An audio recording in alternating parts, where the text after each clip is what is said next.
Order, please rise for Mayor Michael Fougere.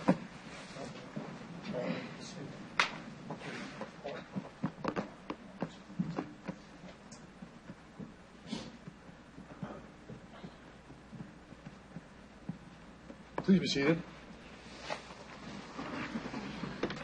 Good evening, everyone, and welcome to the May 28th meeting of City Council. Before we get to the agenda, just a couple of housekeeping points.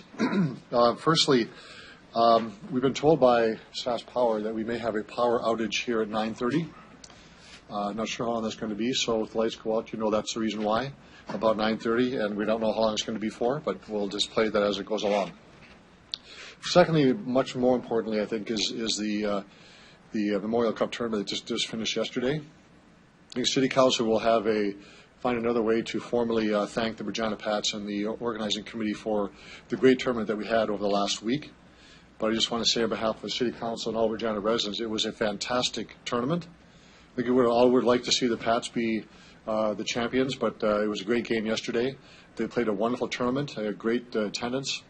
And I think it's fair to say this is probably the best Memorial Cup ever, and it'll be a hard act to follow for next year. So I just want to mention that given that the event took place yesterday, organizing an event tonight would not be possible. We are speaking with the Pats about what we can do in the future to recognize the fantastic work being done. So I hope you all enjoyed the tournament as much as we did. So on that note, if I could have a motion to confirm the agenda, please. Thank you. I'll move the agenda at the call of the chair. The call of the chair. Seconder, please. Councillor Barshani. All those in favor? Opposed? That's carried. The minutes from the April 20th meeting of Council. Motion to adopt those. Councillor Young. Seconder. Okay. Councillor Hawkins. Discussion, errors, or omissions? Call the question. All those in favor? Opposed? Carried. So the motion to adopt the agenda is at the call of the chair. So I want to ask members of Council to allow us to move forward the condominium corporation motion by Councillor Flagle. That would be at the top of the list. So there are 3 delegations, and we'll begin with the first one, Norm Brown. Mr. Brown, if you could identify yourself for the record, who you represent. You have 5 minutes for your presentation, and maybe questions afterwards. Thank you, Mr. Mayor. My name is Norm Brown, and I represent the Prescott Condominium Corporation. I appreciate the opportunity to come today before members of council to discuss the issues around Mr. Flagle's motion that he's bringing forward. The waste rebate program is one that I had the opportunity to speak on before, and I'd suggest that it's an issue that affects condominium owners in every part of the city, including our own. I think it's fair to say that condominiums are present in all, or at least most, if not all, of the wards in the city. Condominiums as a form of home ownership have become more popular, and I think that we'll see that grow in the past.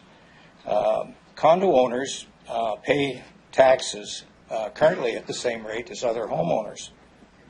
And the only difference right now in terms of city services that I'm aware of is that condo owners, by and large, don't receive garbage and recycling services. Some do, but most do not. So I believe that bringing this back before council as part of Mr. Flagle's motion is an important step. Prior to 2017, and I'm sure all of you are aware of this, condos received a rebate in lieu of the service for garbage and recycling services. So even though they didn't get the service, they had a rebate that helped to some degree to pay for the cost of their own services. In 2017, and I'm assuming it was partly because of pressures brought on by changes in provincial funding, the council decided, and I believe unfairly, to recoup some of those lost revenues on the backs of condo owners by discontinuing the condo waste rebate, which had been in place for 15 years. debate in February 28th council meeting shows what I believe to be a bit of a misunderstanding on the part of some members of council on the reasons for the rebate. The request for condo owners, I believe, is a request for equitable treatment.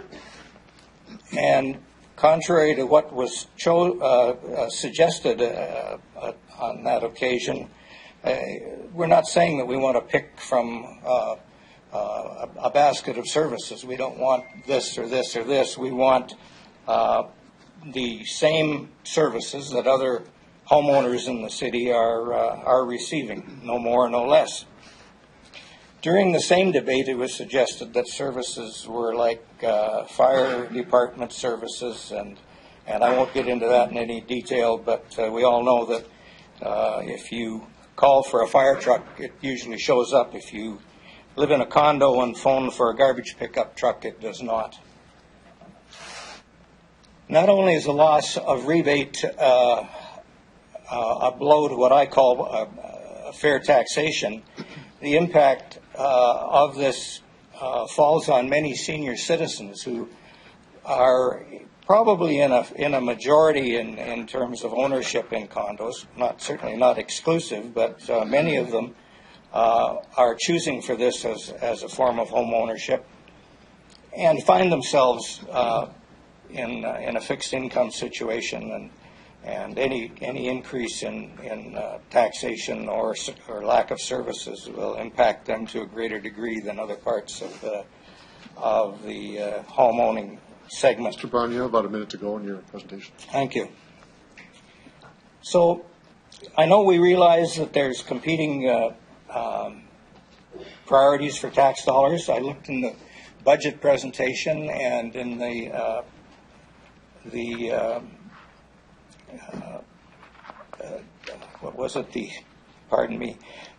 presentation on the budget says that their goal was to maintain services in the budget, and I believe that the reduction of, or the loss of the garbage and waste rebate is not in the spirit of that was described in the presentation with the budget. So having said that, I wish to thank you again for the opportunity, and thank you, Mr. Brown, for your presentation, and we'll see if there's questions from member council. Councilor Bresciani, you're up first. Thank you, Your Worship. Thank you, Mr. Brown, for coming forward. So I have a question. Going back in 2017, was there any notification given to your condo association at all? No, not prior to the decision to remove the rebate. And again, anything in 18? Well, at that time we were already talking about the loss of the rebate, so there was nothing formal that I'm aware of, although we did attend the budget meeting and took part in that debate, but there was no formal notice that I'm aware of. Okay. Thank you for that. Just one more question through you, Your Worship. So how much do you get back in a rebate from the city? How much did your organization get back? Well, the current cost for our condominium association in 2017 is a little over $4,300. The rebate had been $40 per door, so that would have, in effect, provided us with a little over $3,800 in terms of rebate. So it went a long way, but certainly didn't cover the full cost of the service that we had to provide ourselves. Okay. Thank you very much for that. Thank you. Thank you, Councilor Bresciani. Councilor Bryce. Thank you. Is it true that there's some condos that actually get garbage pickup if they were developed in such a way to accommodate that? Well, I don't know what the criteria are, but, I've had communication with Councillor Young, and I believe that her condo association has garbage service. But I'm not aware of the criteria. Some get it and some don't. I suspect, and it's just my own opinion, that it's the condos that are bare land and have houses or something that can be adapted to the current pickup system with the small containers, but I'm not sure just. So if developers develop condos that don't accommodate garbage pickup, you're saying that we as a city should rebate things like that? I'm saying that a homeowner choosing the condo style of ownership pays the same taxes as a single-family house. So if my condo is worth $350, I would pay the same taxes as the person with the house. So it doesn't really matter to me, how it's zoned. We're paying taxes for a garbage service. The city was able to accommodate that for 15 years by providing a rebate in lieu of service. I'll leave it at that. Thank you, even though my question wasn't answered. But thank you. Councilor Murray. Mr. Brown, thank you for your presentation. Thanks for coming forward. My question is, you're a member of the board of your condo association? Yes, that's okay. correct. Okay, and so when this was announced that you wouldn't be receiving this rebate, did you determine how you were going to come up with that money? Was it per door would have to come up with it, or was it found internally in savings from the association? Well, the association's funds are all paid by the owners, so I mean, it really is just the annual operation budget that has to absorb the added cost. Right. So that was just my question. Did you determine that would go right to the homeowner, or was there some kind of savings? That's the only other source we've got. Right. Okay. Well, thank you. Thank you. Thank you, Councilor Murray. I have a question, just so I'm clear. So $40 a door, and you said you received about $4,300 in revenue. Sorry? $4,300 in revenue. It cost us $4,300. We got $3,600 and something. If you take, we have 90 units times 40, so okay. 96 units. So the rebate that was received, did that actually go to reducing the cost of the condo association for garbage collection? Certainly. You went directly That's the only. It goes into the pot and comes out of the pot. Good. Thank you very much. No other questions? You can return to the gallery, and we'll go on to our next delegation. Thank you very much. Donna Matthews.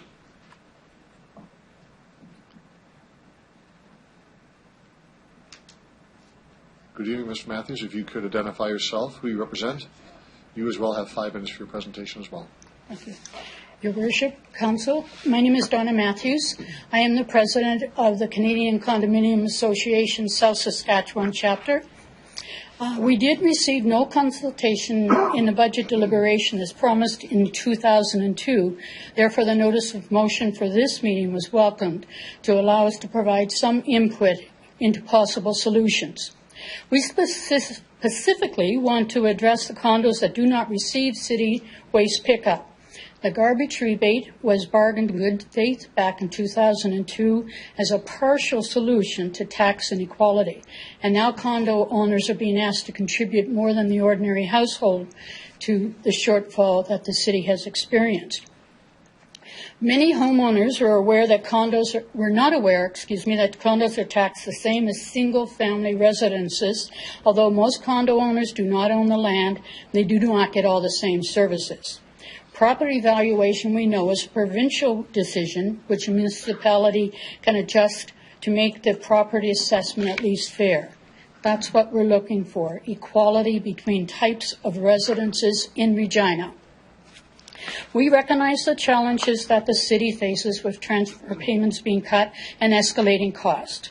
All condo owners are prepared to accept the increase in their taxes, just as all other community homeowners have. Their taxes include waste pickup, even though we cannot get the service and must hire private firms. $40 a year, $3.33 a month, which did not change in 15 years, may not seem like very much, but in comparison to the cost of garbage pickup. But with all the other increases we all as taxpayers are experiencing, many condo owners have been impacted. The Mayor responded to my letter after the 2018 budget that Council felt it would not be appropriate to make a change at this point in time because administration was preparing a report that will look at creating a solid waste utility, which will have a direct impact on how waste services are being given to residences. establishing a utility could shift how trash collection is managed and operating, bringing it more in line with water and sewer utility. In theory, this could create a fairer and more equitable system in which property owners would pay an amount based on how much trash is produced. Given that such a change could well negate the need for a rebate altogether, Council felt that it would not make another change in the program at that point in time. This, in theory, could work, but there will be obstacles and challenges that appears to be somewhat flawed unless condominiums are going to have the same garbage pickup as other homeowners. Some jurisdictions that have gone to the utility format charge single-family homeowners an amount equal to what condominiums pay for the private contractor pickup. They're billed every 3 months on their utility bill, their water and sewer bill. Like Moose Jaw, they are charged $7.25 a month, $21.75 every 3 months, and this is rising to $9.77 a month. Edmonton gives city pickup to all residences. They charge single-unit residents $45.93, multi-unit residents $29.85 per unit. We realize that condominiums may still not have city pickup because of the need of a front-end loading truck due to the size of the bin required in most cases. If every taxpayer is charged for the service provided, most condominiums could accept this. About a minute to go in your presentation. Okay. As although they do not have city pickup, they will be, others that do have it will be paying the city the same amount as condominiums pay. We've surveyed our members and they're not at all happy.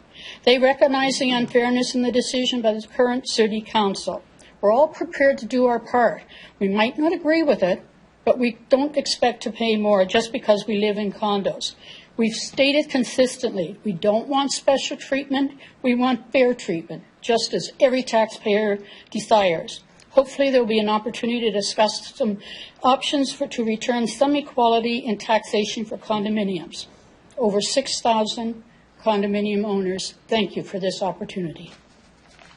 Thank you for your presentation. Councillor Findura, you have a question? Yes, thank you, Worship, through you. Good evening.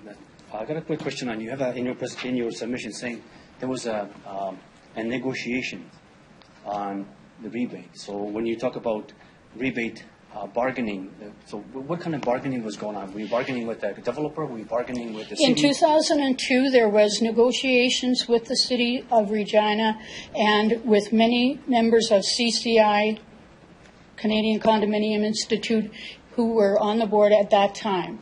It went on for quite some time and finally was agreed that they could not come up with an exact amount of how much it costs to have garbage removed from every residential home. They thought it was around $60-some, and everyone agreed that they would accept $40, which was not as high as the city had thought it would be, not exactly what the condos want. It was a compromise. And it went well for 15 years. Okay, so to your worship, so the question for me to you would be then, because of that bargaining, because of that discussion, you feel like that should have been left alone? It would have been fine to be left alone. It wasn't changed in 15 years. We didn't complain about that. But we weren't giving any warning whatsoever that it was going to be dropped. We found out at 5 o'clock on Saturday afternoon that it was going to be debated on Monday for elimination. We worked really hard to try to come up with something, and we did present last year. Thank you for that. Thank you. Thank you, Worship. Thank you, Councillor Findura. Councillor Bryce. Thank you. You mentioned a few other cities in your report through you, Your Worship. Can you just clarify what other cities are doing with condos? As I indicated, we tried to do a presentation to Moose Jaw, which is much smaller than Regina, and they had advised that they could not do a rebate, but they already were in the process of investigating and researching a utility for garbage pickup. And that started in 2017, where they went onto the city water bill for homeowners. The condos still do not have garbage pickup by the city unless they are a bare land condo, which is usually a house style. But the homeowners who have city pickup are charged the same amount as what Laura's Disposal had advised they were charging per unit for condos. You mentioned some other cities through you. Edmonton. Edmonton provides pickup for all residents in the city. It is not necessarily always the city of Edmonton's truck that does the pickup, either in the residence or in the condo, but they're all billed through the city, and it is the $45.93 for residents, single family, and $29.85 per unit for condominiums, because it's more cost effective to go to one condominium complex and get everybody's garbage than to go to 29 houses and stop the truck. Did you look at any other cities like Winnipeg or? We did. Calgary? Winnipeg has a levy. They're in the midst of changing it, so we couldn't get concrete information. We've checked different places in Ontario, in Calgary, BC. We've been doing a lot of research on this, and we would welcome, I obviously don't have all that information in front of me, but we would certainly welcome a conversation where we could provide what we have found, and I'm sure the city has resources that they've been checking on with this as well. Thank you. I think we set an alarm off somewhere. So just to clarify, Moose Jaw does not provide a rebate? No. Edmonton does not, but they pay for the private pickup? Yes. And those are the only two you kind of have ideas on right now? That I have the concrete information because I was trying to keep it in my 5 minutes. Right. You don't know of any other city across Canada that provides a rebate? If I am correct, I believe Sarnia, Ontario gives a rebate. Guelph is in the process of instigating or sort of implementing city pickup for condominiums. It was a long struggle there as well. And those are the only two that I really know specifically at this moment. Thank you for sharing the information. You're Thank welcome. you for coming tonight. Thank you, Councillor Bryce. Councillor Flagel. Thanks and welcome out. How many condominiums does the South Sask chapter look after? We have 143 members, and it represents close to 4,500 condominiums. But we have questions from non-members as to what is going on with garbage pickup, and as we have to focus on our members, membership has been increasing quite a bit the last little while. Thanks. I don't have those figures in front of me. I just want to ask you, through you, you're saying 4,500? Mm-hmm. Is that residents or is that actual buildings? So like a condominium? They are condo owners. Condo owners. Our members are condominium corporations, right, and they can represent different amounts of condo owners. Mm-hmm. Okay. I just wanted to clarify that. Thank you. Thanks. Thank you for that. Councillor Young. Okay. Thank you, Mr. Mayor, and through you. Thank you for coming. And the question I have is about the 2002 meeting that you had with the city, and you negotiated the rebate out of that meeting. Was there any talk about adjusting the tax rate for condominiums or the mill rate factor in order to give you a rebate? I was not involved in this negotiation at that time. And there is one individual who was presenting after me. But from my understanding is that was going to be a discussion for another day, which did not materialize yet. Okay. So besides a new waste management program, which we're hoping may shed some light on some other ways of doing it, you would be open to having that conversation about the mill rate factor? Most certainly. I did attend the meeting with the government of Saskatchewan where they were discussing the rate being increased for condominiums to equal the same percentage as single-family homes, and they did feel that there would need to be discussion about how to make it fair because of the differences in the properties. Yes, and that's why that might be one thing that we need to look at when we solve this problem, which we have to solve. Because bare land condos sometimes have streets that they have to rebuild and pave. So there's more than just garbage that may Oh, be. yes. But bare land condos are a different breed altogether. Yes. Generally speaking, with bare land condos, a developer sells the parcels of land and usually negotiates with that person who bought the parcel of land to build Right. the building on top of it. And it is a bare land condominium because they own the land. Right. They are treated more like single-family homes in the services that they're provided, except for most have to negotiate an agreement with the city that if their roads are damaged, the city is not responsible, and also that is their common property, so to speak, their Yes. streets, sidewalks, and lights. Whereas in apartment-style, townhouse-type condominiums, we do not have our own streets always, but we are responsible for looking after all of our common area, our snow removal, our cleaning in the spring, all of that Yeah. type of thing. Okay. So, So my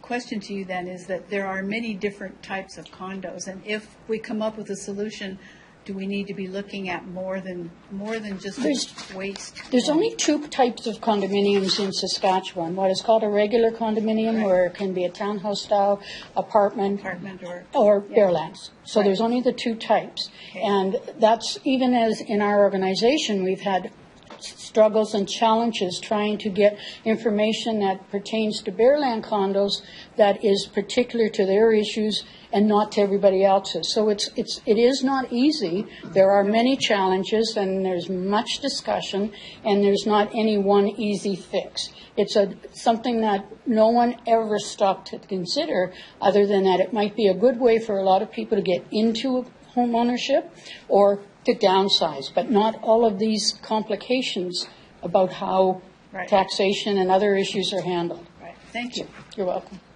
Thank you, Councillor Young. There's no other questions for you. You could return to the gallery. Thank you very much for Thank you. presenting and answering questions.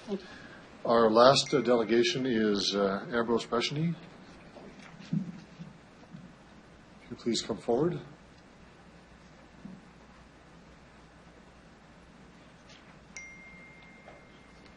If you identify yourself for the record, who you represent, you have 5 minutes for your presentation as well. Thank you, Your Worship, Mayor Fougere, and members of council.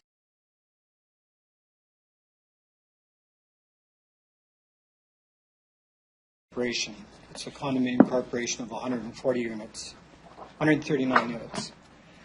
I was very involved in lobbying and talking with the city for condominium waste rebate nearly 2 decades ago through an organization called the Canadian Condominium Institute South Saskatchewan chapter, of which I am a past president. We made presentation to council, and after a couple of years of lobbying, council adopted a plan where owner-occupied units would receive a check which was sent to the condominium corporation as a refund for having refuse hauled by private contractors. Example, Laura's Disposal. But not if the condominium was rented. Is this not a form of discrimination? Rebates for rented condominiums were to be the next part of our lobbying, however, that never came about.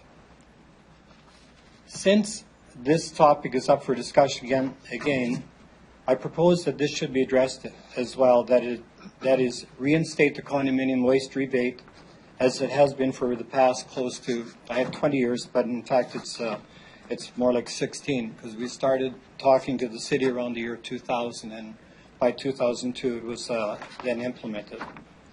But this time what I propose is that we include all condominiums, whether they are owner-occupied or not. In the past waste rebate agreement, if you owned a 2-bedroom house, or a whole row of 2-bedroom houses for that matter, let's say Albert Street, and rented them out, your refuse would still be picked up without any extra cost to the owner of the property. However, if you own a 2-bedroom apartment-style condominium and rent it out, you have to pay extra to have your refuse hauled away. The way it stands today, all apartment condominiums and many townhouse-style condominiums pay twice for removal, once in their taxes and once to have it removed by a private contractor. And I don't think that this seems like a fair way, and in fact, I see that as a double taxation. Whether owners live there or not, they're still paying taxes at the same rate. In addition, the very people who have chosen this form of home ownership or are renting a condominium are often not in a financial position to purchase a home but now are expected to pay twice for waste removal.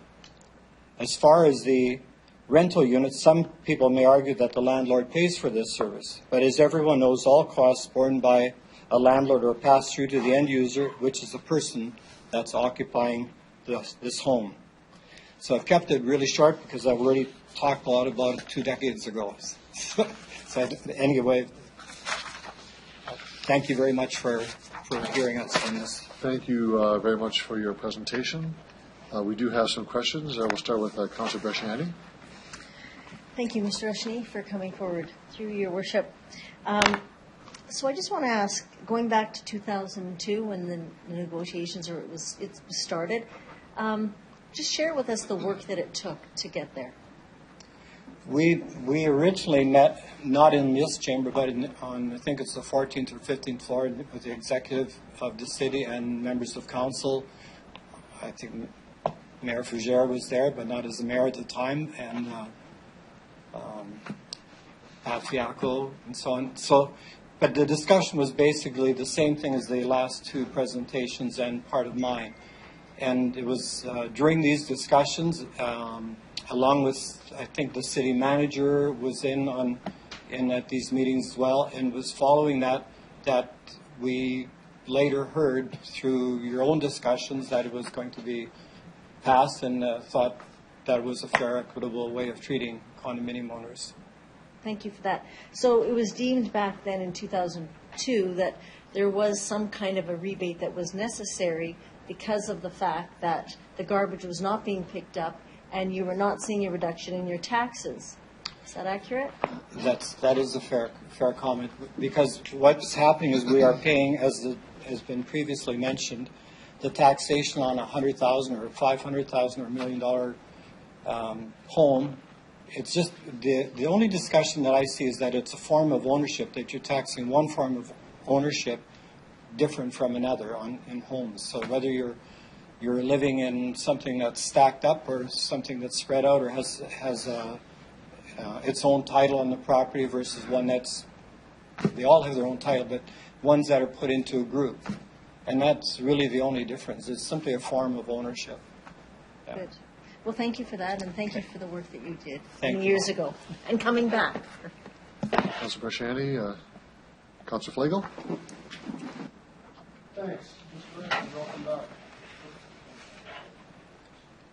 Turned it off. Go. We're good? Thank you.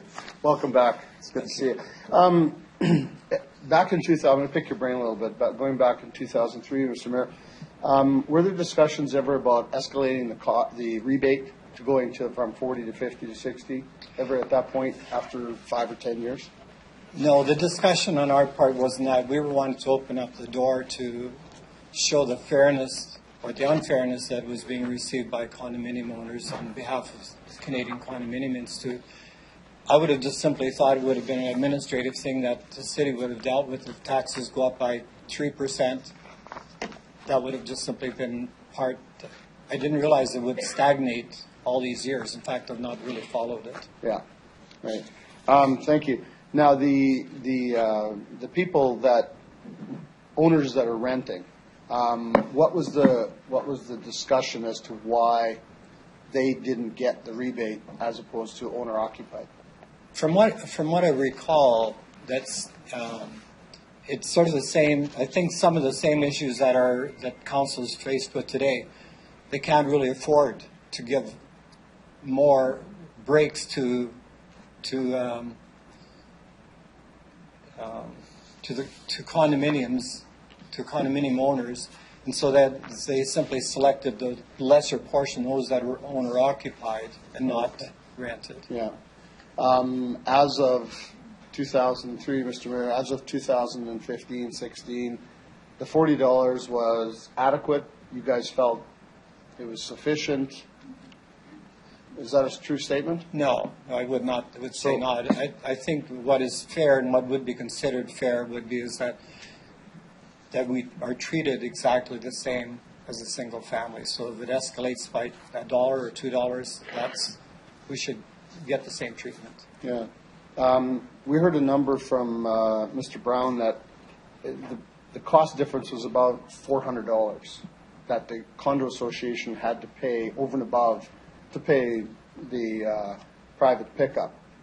Is that pretty standard across in your building? Would you say the same number would be about that for an annual cost recovery? I didn't do that research, but every condominium corporation that used a private contractor would make a contract with that private contractor, and they would bid on the work.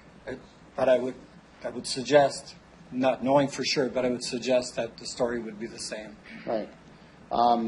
So if the rebate wasn't there, you're going to obviously at some point have to start upping your condo fees. Yes. To help pay if nothing happens here tonight, and I'm just going to say that. So basically, you're saying that we've taken something away. Now you're having to pay twice for it, as you mentioned. Double taxing is the word you used. Without that component, is there a way, other than raising condo fees, that you could come up with the $40 per unit? There is no other source of income other than from every owner who lives in the condominium or within the condominium corporation. So there's 10,000 units, whether it's a duplex or 100 units, it's still always going to be one source of payee. Right. And that's each owner. Okay, perfect. Thank you. Thank you, Councillor Flagel. There are no other questions for you. Thank you very much for answering those questions. You can return to your gallery. Before we go to the report, I just wanted to say that it's pretty rare for us to have a former mayor of the city to be in our chambers. We have former Mayor Larry Schneider in the audience. Just want to acknowledge that he's here. Welcome, Mr. Schneider. There he is. So we'll move on to other business. Motion is MN 18-6. Councillor Flagel. Okay, thank you. This motion is MN 18-6. It's a condo waste rebate, and basically it's we've gone through this once already. The cost implications of reinstating the condominium waste rebate program and options that would enable all condominiums to utilize the City of Regina's waste removal service. Have a seconder for that, please. Councillor Barshani. Those are the two main things. There is one other one that I think it was a Freudian slip or something, but on the very first line, administration be directed to bring a report in Q3. What we were looking for was that report to be in Q2, end of Q2. So we're looking just for what happens if we bring this back as it was. We are also looking at a waste management report down the road, and I think what we need to do is first fix what we broke, and then if we need to change, as Mr. Reshny was saying, put the renters back into it, give them the rebate as well, which adds to reducing the cost when they go to private. Because if you got a building of 24 and there's three that are rental, they don't get $120 a year to go towards the garbage pickup, and yet the renters are still utilizing the garbage service. But for now, the motion is to bring it back to where we took it away from them in the 2017 budget. A couple of things about this, and I'm just going to speak real briefly on this one, is there's 360 condominium complexes within the city. It's about 12,700 residents and individual units. 210 of those 360 used to get a rebate. They don't anymore. I think that came to a total of about $240,000 that we as a council removed from the 2017 budget. Approximately 6,250 individual resident condos were affected by this. 6,250. So that would be either multi, single, whatever. It should also be noted that the city does not provide service to apartment-style condos. So therefore, we've identified that we don't do this, and yet we're charging the apartment-style condos taxes of in the neighborhood of $4,000 a year with provincial. So let's go at about $2,400 a year taxes to pick up garbage.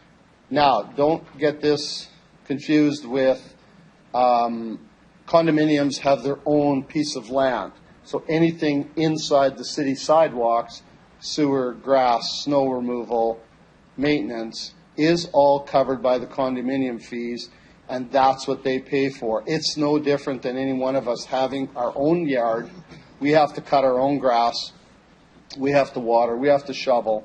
These people are doing it collectively with 24, 48, whatever the number is in terms of units. So I'm going to leave it at that for right now, and I'll close debate down the road. And I just have a few things I'd love to hear from some of my colleagues. Thanks. Thank you, Councillor Flagel. Councillor Bryce, you're next. Thank you. I'd like to make a couple of amendments here. I would like to add onto this motion for administration to look at this as a bigger review of the waste management services. And I also would like to add for administration to add in the report what other cities across Canada are doing. I think it's important for us to take a look at the big picture. We're already doing the waste management review and seeing what we can move forward with that way, and that might solve a lot of these issues. But I also think it's important to see what other cities across the country are doing, because condos aren't only in Regina, they're across the country and other countries as well. But I think it's important for us to take a look at everything instead of just narrowing it down. So that's my amendment. If I could have a seconder. If I could just a seconder for that. Is there a seconder for that? Okay, Councillor Hawkins. And I've said enough so far. We're going to need to actually write this down. Repeat? Okay. Yes. Oh, okay. Administration look at this report as a bigger, as a part of the waste management review. Yeah.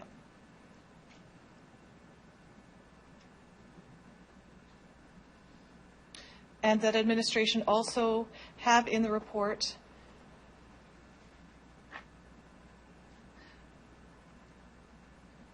what other cities across Canada are doing in regards to rebates or how they are managing waste management for the condos that they have in their cities.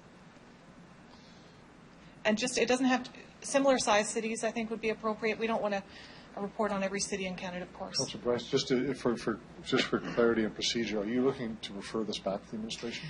Well, because if you are, I'd ask you hold that motion until we have other people speak, because there's no debating a referral motion, as you know. I think then people will know what I'm wanting to do. That is a referral. Okay, so I will make sure you write So this down. I'll hold that part and let other people debate. I'll give you the floor after to move the motion. Thank you. Okay. Otherwise, we won't have debate by anybody else. Councillor Massinelli, you're next. Through the chair.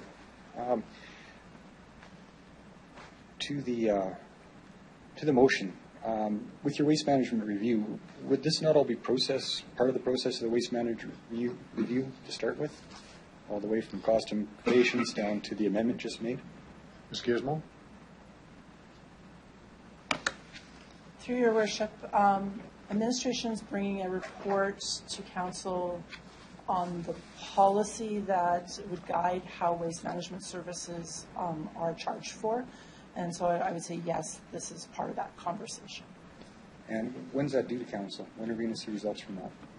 Ms. Gizmo? Through your worship, there is a report anticipated for June Public Works Committee that will start that conversation. And a lot of the points in the current motion, are they already incorporated into that report? Through your worship, I would not say everything in the motion is covered in that report. Okay, thank you. Thank you, Councillor Massinelli. Just, I believe that there are some people can't hear in the garage, so maybe raise your voices a bit so they can actually hear in the garage, if you don't mind. Let's see who's next. Councillor Stevens? Thank you. Through the chair, a couple questions for starters. Apartment buildings, do they currently receive city garbage pickup? And secondly, if not, do they receive a rebate of any kind? Ms. Gizmo? Through your worship, no, they do not. What about businesses? Same Ms. question. Gizmo? No, they do not. So there are other property classes that pay taxes like everybody else, but do not receive the same level of services. Seems to be pretty consistent. Ms. Gizmo? Through your worship, that's correct. Okay, thank you. I could go either way on these motions. So if I'm reading Councillor Flagel's motion correctly, still a report that's going to come back. I think I'm leaning towards the referral motion in the sense that this would then get its time again in the analysis. And if this referral motion goes forward, just to clarify, those two questions would be bolted into that report that comes to Public Works anyhow. Ms. Gizmo? Through your worship, just to clarify the question, you're asking if the referral motion were to come, the two original questions would get answered in that report? That's correct. If that's the question, yes, they would. Okay, thank you. And a second clarification for costs and implications, do you interpret this to mean looking at both versions here? So if the rebate cost versus the cost of city services being used to pick up condo garbage, is that assumed in this? Ms. Gizmo?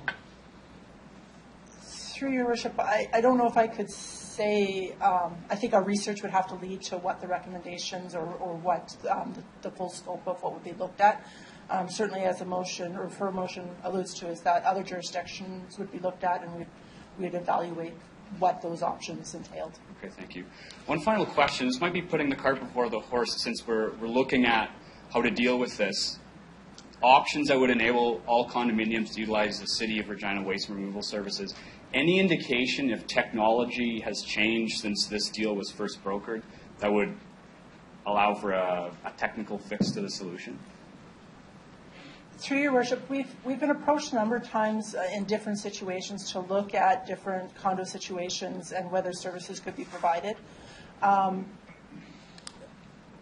Basically, the limitations are the equipment that we use, and that needs to be a rollout bin. So for apartment-style condos, that's where that becomes complicated and not easy to use.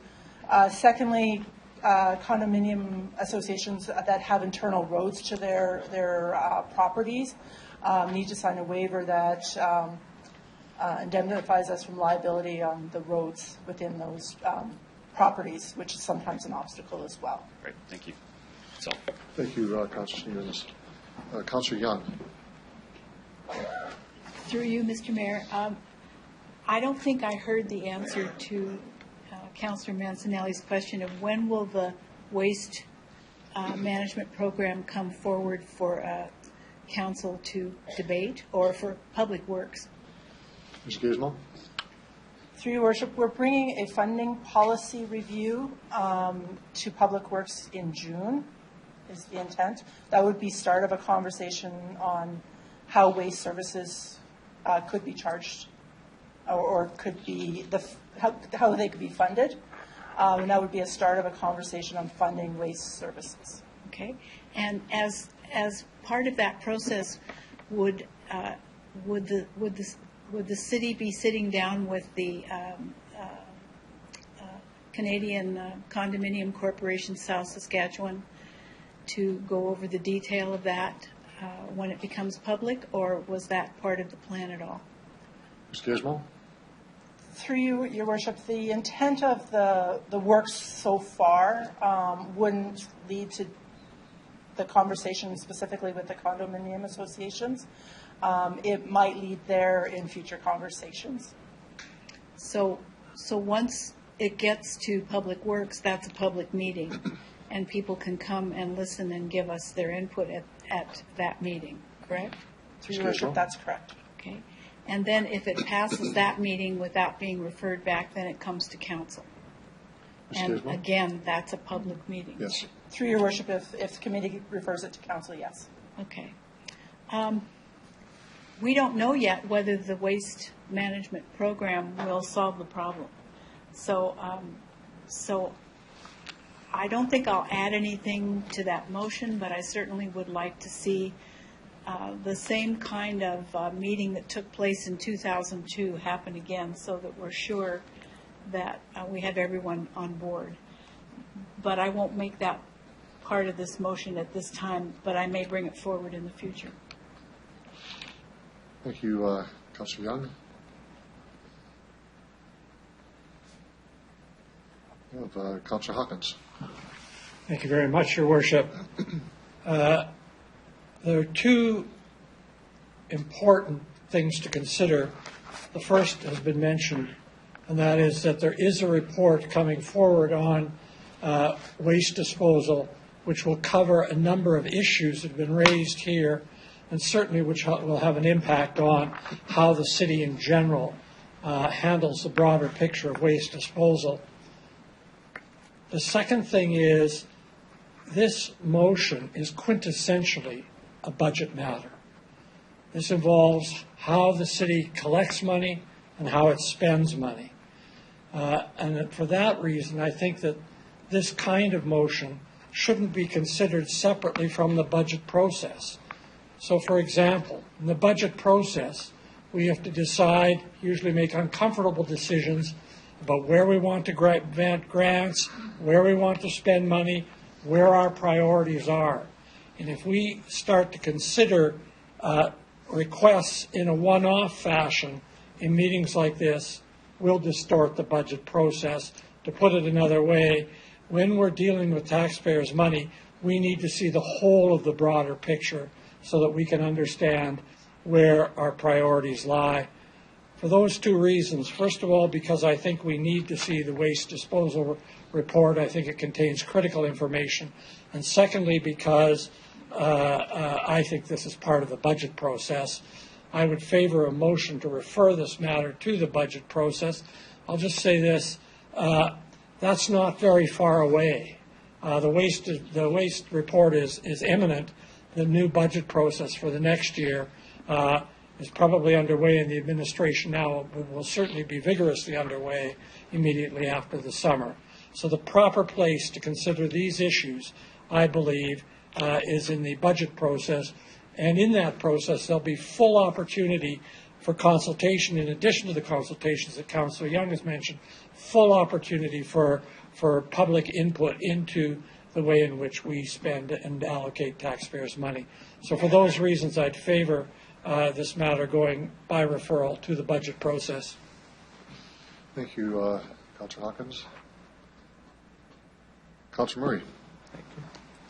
Through your worship, I don't think that we need to keep looking at the waste utility right now. I don't know if it's going to pass. That's something that I think we're putting the cart before the horse if we continue to talk about. I understand it has implications in regards to the condos, but because I don't know how my fellow councillors are going to vote, I think this is something we have to deal with first off, and I can tell it by the number of attendants we have in the gallery that this is definitely an issue. So I'm going to support the motion. Thanks. Thank you, Councillor Murray. Councillor Fundura. I guess I beat you, right? First. To your worship, first of all, the review, so that's going to be coming in probably in June. So the bigger question is, after all this reviewing of the things we're going to be talking about, how long till we finally see it here that we can do something? It's going to be 19, 20, 2019 to 2020. How long is this discussion, this debate going to go on? Ms. Gizmo. Through your worship, committee and council will be asked to look at a policy based on their policy decision that will impact a report coming in the fall about how fees are set. Currently, the city charges fees for recycling collection, and that could be impacted by the report. So it is leading up to the budget preparation and fees that may be considered as part of the budget process. Thank you.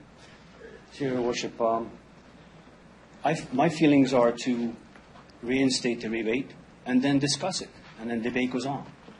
So I'm in favor of the motion to reinstate the rebate, because if we're going to be talking about it, let's correct what needs to be corrected, and then we can discuss and debate how everything's going to work. So the ask is to put it back to where it was, treat everybody fair and equal within how the taxes are paid, and then we can take a year or 2 or 3 to debate this. There'll be no one's going to be upset with us and move on. So I'm all in favor. So my feelings are to reinstate the rebate. Excuse me, to reinstate the rebate. Thank you.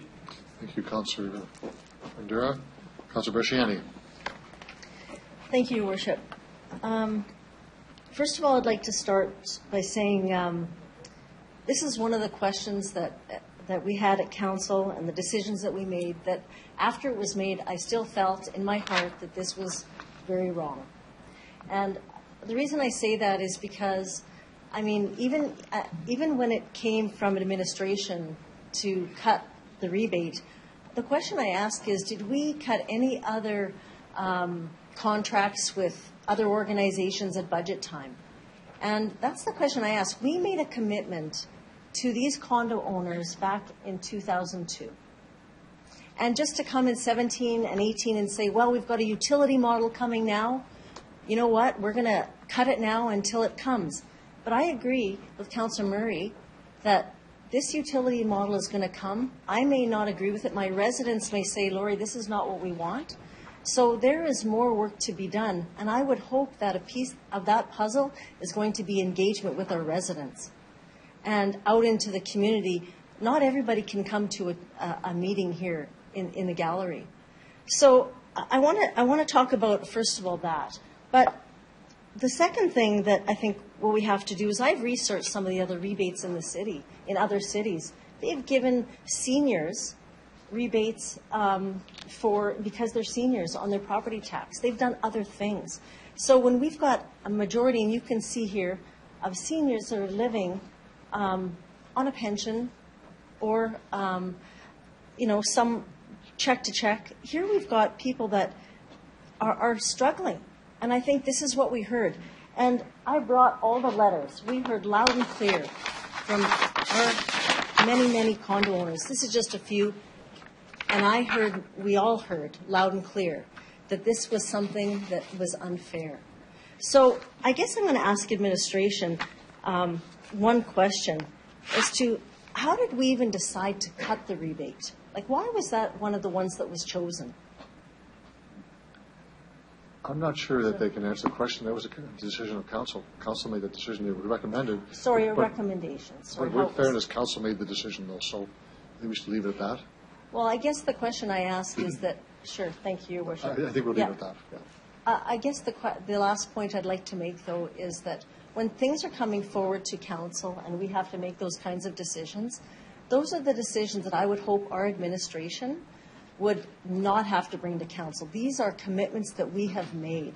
We've given other organizations $250,000, $50,000 here and there, but we've got condo owners who are paying taxes, and they have lost this rebate that they are owed. So I will, I will be agreeing with this, but I hopefully that we can move this forward. And I don't have any more questions, Your Worship. That's everything. Thank you. Thank you, Councillor Pershnani. Councillor Donald. Thank you very much. A couple things. One, I thought that the three delegations today were very informative and very helpful, and I appreciate your thoughtful invitation to us to reconsider. The second thing is that within those delegations, comment was made about no forewarning as to how this would change. I just want to be real clear about something. We as a city received no warning ahead of time as to what was going to be changed in the provincial budget that affected us to the tens of millions of dollars, Mr. Lacey, I think is what it was. So, but yet we had to make a budget adjustment on the fly and very quickly. That's one. Second one, I agree with Councillor Hawkins in terms of this is a budget decision. Budget decisions are made in the whole. Budget decisions are made publicly. Budget decisions are made where we consider everything in front of us. And so if the administration is bringing us more decisions on how, whether it's this program or other waste programs, then I need to consider that clearly and all together. One-off decisions during the course of a year don't bode well for me. And that's not how we should operate as a business. And by the way, we are a business. So we must present that to everyone. I will support the review, and the review to me makes no assumptions, none. It is a presentation to the public and to us as to what we consider for how we have service and adjust the service. Referral works for me. Thank you, Councillor Dowell. Councillor Clay, if you take a chair, please.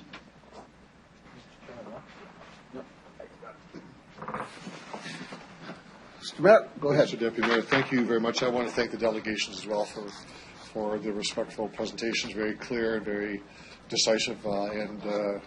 As I will recall, I factually incorrect in 2002 because I was at the table when that discussion took place. So I appreciate the strength of the discussion. And I just want to state that some of what Councillor Dowland just spoke about, the difficult decisions that have to be made by members of council. And the second budget in 2017 exemplifies the need to move forward. Not an easy decision.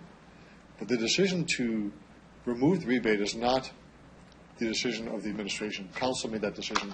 It was not a unanimous decision, but council decided that. So council, as a whole, where's that? No question about that.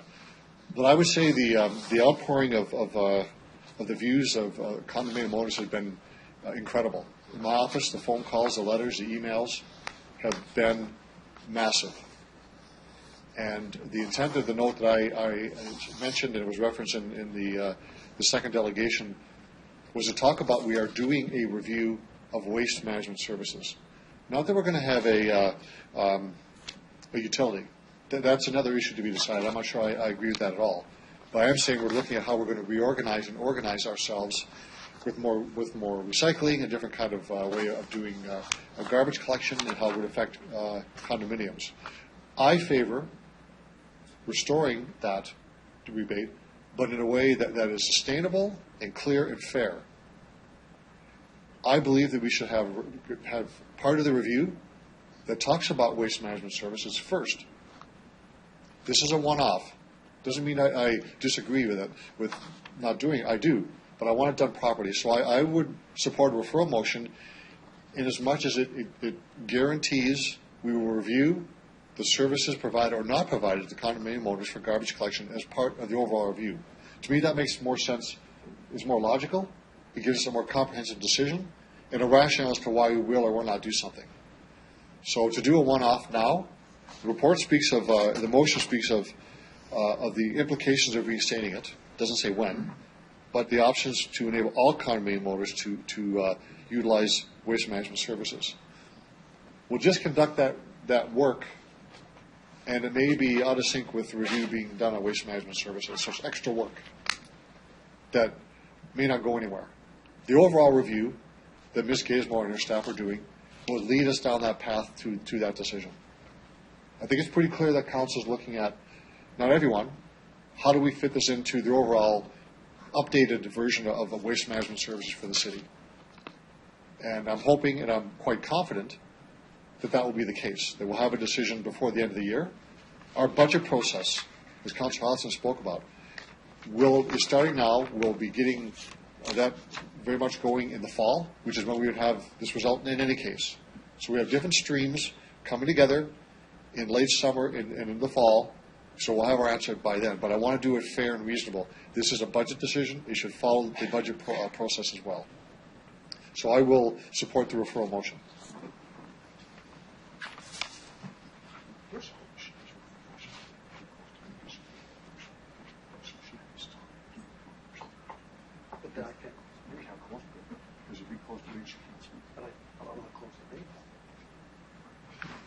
Well, we have procedure here that just talking to Councillor Flagel, if he closes debate, then the referral motion from Councillor Bryce can't be done. But I have things I need to say yet that I saved.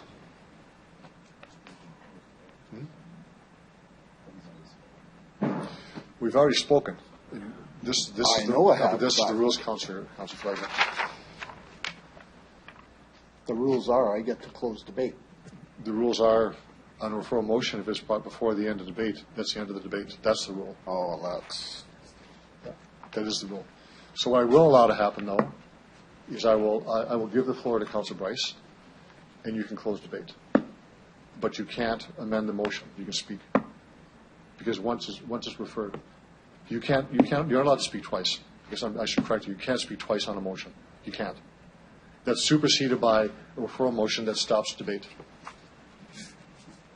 It's just what the rules are.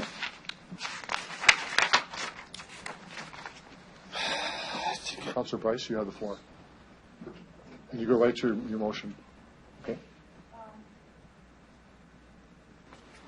Thanks. I will start again by thanking the delegations and also all those who came tonight for your public engagement. We very much appreciate that as a City Council.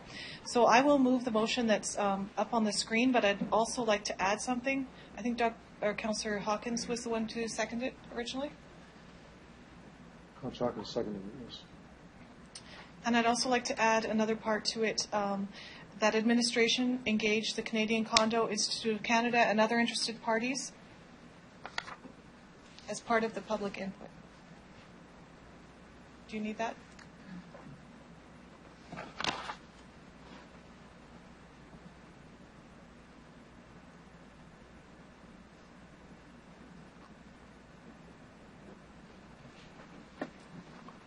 Thank you. I'll just add that it's a night of rare things, and it's rare to be debating something that we've already decided in the budget process. So I'd also like to thank everybody who sent a letter for us inviting us to talk about this again.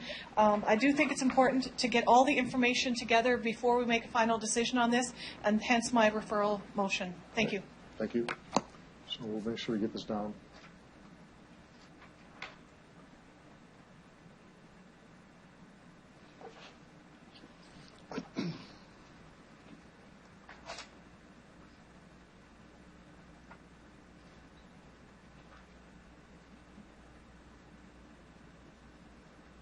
So we'll have a chance to read that, the motion.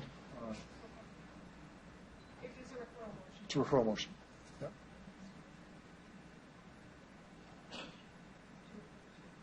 Okay. So that's the third clause on the motion. This is not debatable. I can take questions on procedure or clarification of the intent.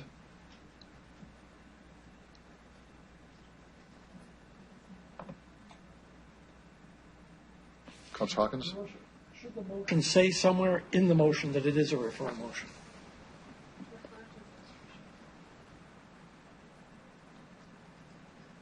Well, it's referral because it's taken off for further discussion, but you could add referral to that. Okay. Anyone clear on the motion? Call the question. All those in favor? Those opposed? Motion's carried. So we will go back up to the top of the agenda.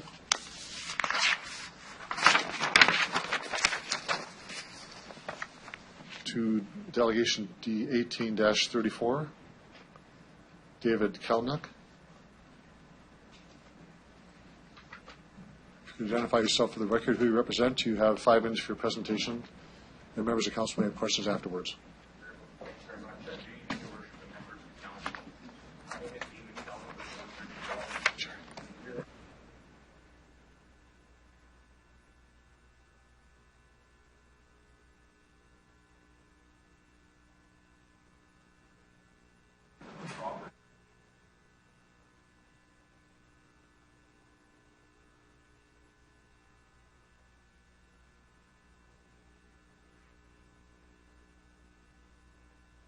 Anybody may have.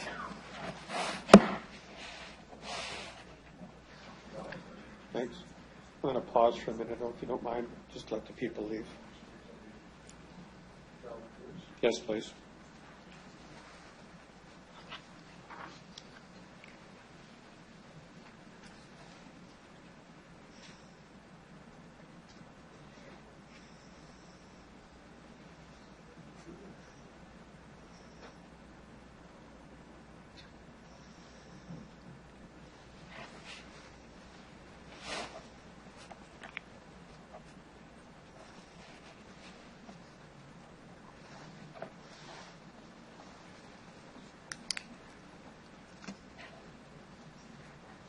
I think I'll begin now. That's right. Thanks, Mr. Kalnick. Thanks for being here. Okay.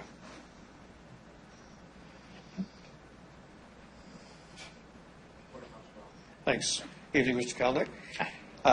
We're going to work from the assumption that no one knows the area that we're talking about, so I'm going to get you to describe it and the why. So One, let's start with the housing that is available on this lot currently. Could you describe it and what the plan would be for the current housing that's there? Currently, it's student residences that are not operational. They've fallen into a dilapidated state and no longer safe for occupancy of the majority of them. Most likely, they will be torn down as part of the redevelopment. There are some occupied, or there were some occupied units when we began the process to facilitate this rezoning. Right, thanks. So let's talk about the main building, which has got a few tentacles to it. Could you describe it and its condition, please? Sure. The Orr Center over the years, currently the University of Saskatchewan holds part of their nursing program through there. That portion of the building is in very good shape based on the renovations that the university completed a number of years ago. There's portions of the building that are occupied by smaller tenants, mainly on short-term rental bases. A number of community organizations, things like that have moved in. The challenge that the owner is now facing is that the spaces have now become quite dilapidated. Again, I would use those words. The auditorium is no longer functioning. It requires substantial roof repairs that are no longer feasible based on its current condition. So again, this rezoning, based on the current zoning of institutional, there's no ability for the owner, and there's no financial justification to invest any further funds in based on the condition of the building. So again, this rezoning will allow a new developer to rejuvenate the property. They could choose to retain some of the tenants. It's going to be cost prohibitive to retain items like the auditorium. It will be millions and millions of dollars. You would be better off to redevelop. Thanks very much. Mr. Mayor, so part of the issue that has been going on in the neighborhood in the last while, I'll describe it as access and so on off of Connaught, parking and so on. Can you tell us a little bit of what's going on to alleviate some of those pressures? Sure, absolutely. When we were engaged by the owner, when we started working with administration going down this path, we did a number of technical studies. We did a very in-depth traffic study of the area as well as a serviceability study. The traffic study was modeled on the densest possible development that could be achieved there. We're talking high-rise redevelopment. We actually ran a number of situations, a very, very large and heavily densified residential development, a full build-out of full-scale commercial, and then the mix, and whichever caused the highest traffic counts or the highest burden on services, that was the model that was stress tested. Through discussions through public consultations and things like that, what that indicated was that the future access to whatever is going to be done there, primary, will be a new access coming off of 4th Avenue. So it will not drive traffic back through the Connaught. The Connaught it'll still remain as a secondary access point, but the eventual redevelopment will access through 4th Avenue, where the eventual owner will be required to dedicate turning lanes inside of the property. Sorry, in the second part of your question? No, that's good. Okay. That's where I was going. Okay. Thanks for that. I guess, sorry, the other part, through the public consultation, we heard loud and clear that on-street parking through the university students was causing significant issues with the residents in the area, partly due to the fact that the owner had required paid parking by the students.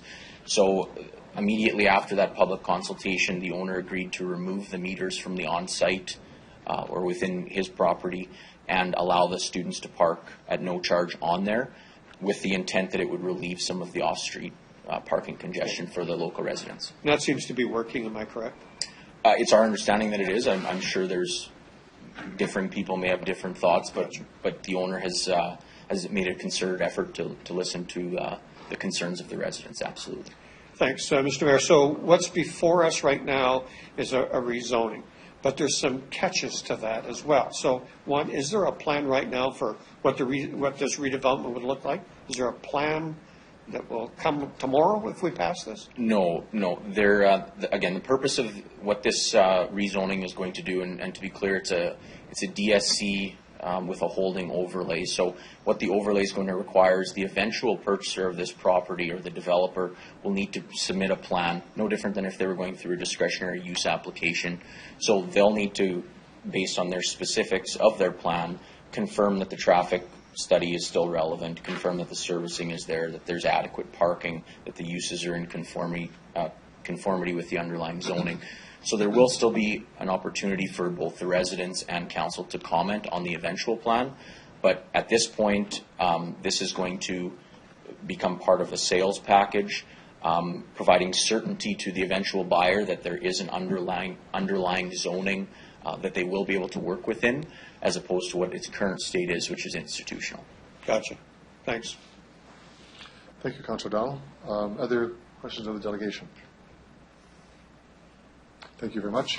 Sorry, hold on. What? Councillor Fandera, get your hand up quickly. Just looking at the map, through your worship. Thank you for presenting. A question, talking about access on 4th Avenue. Traffic studies, is that a little bit too close to, I mean, I could ask the city for engineers. The city engineers. Did you have a conversation with residents, and what was the answer there? Like, is that a concern of traffic, concern of accidents, concern of vehicles coming onto 4th Avenue? It's a fairly busy corner there. So the traffic study has been vetted by administration, the traffic engineer, so it has been endorsed in principle and accepted, with the contingent that eventually that site plan will still need to be trued up.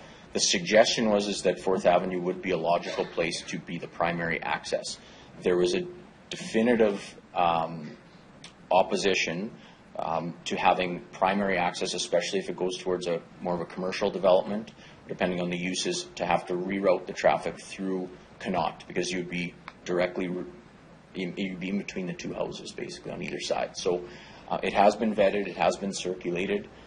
It's a right-in, right-out only, so you're not getting all directions. We don't have to change signals and things like that.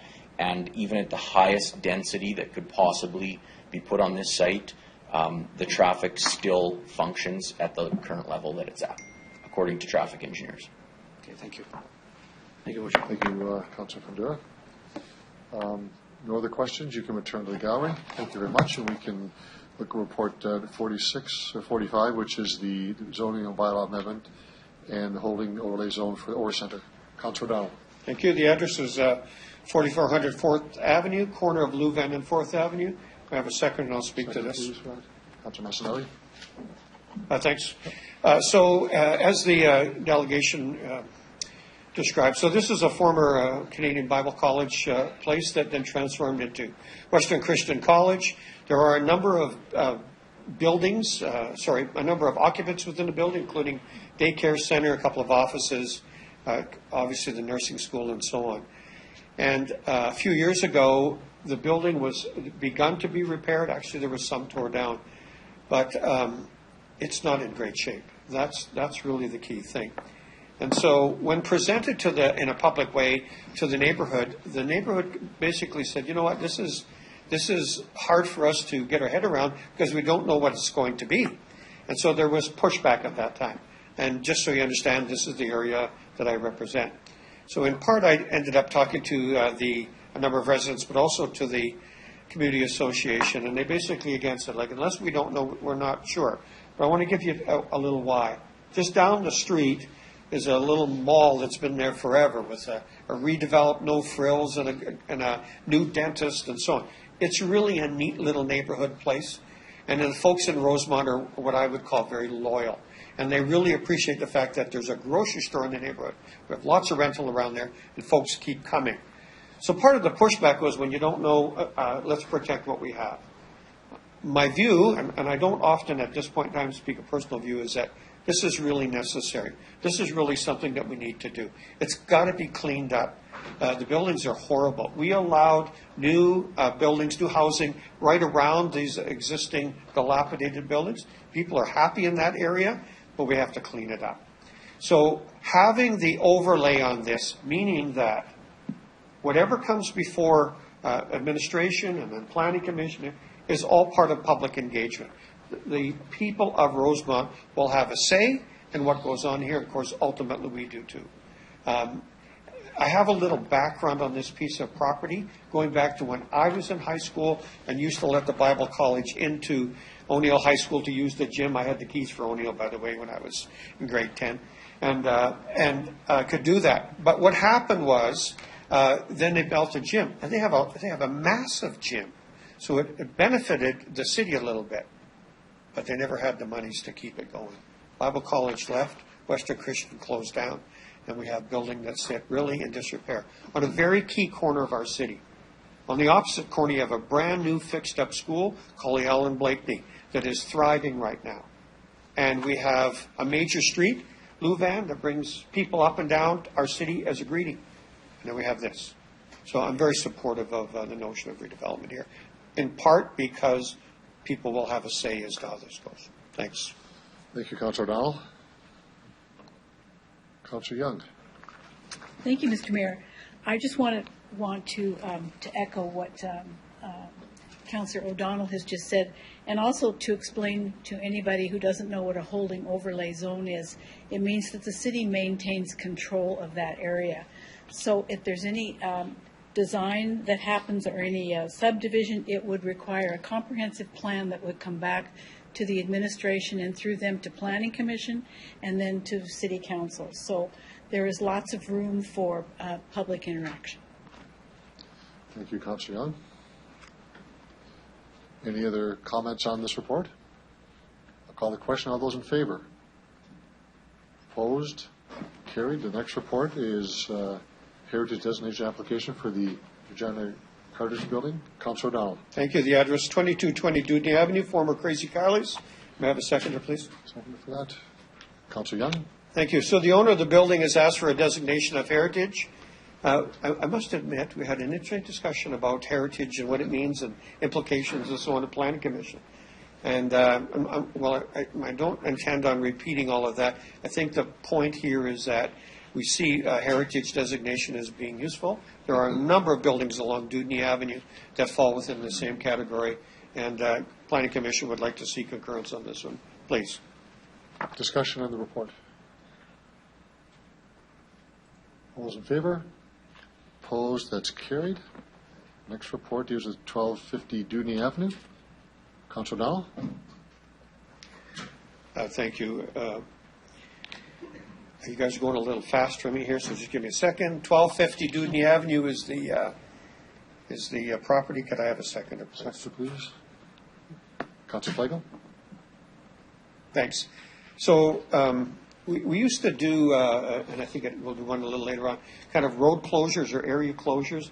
So the proponent here is City of Regina Real Estate. There's a piece of property where vehicles don't travel. It was a road at one time, or proposed to be a road as in one of these old maps, but it never was. So it would seem to be logical that it's being used by an area, a business, that we don't have to, we can divest ourselves of this.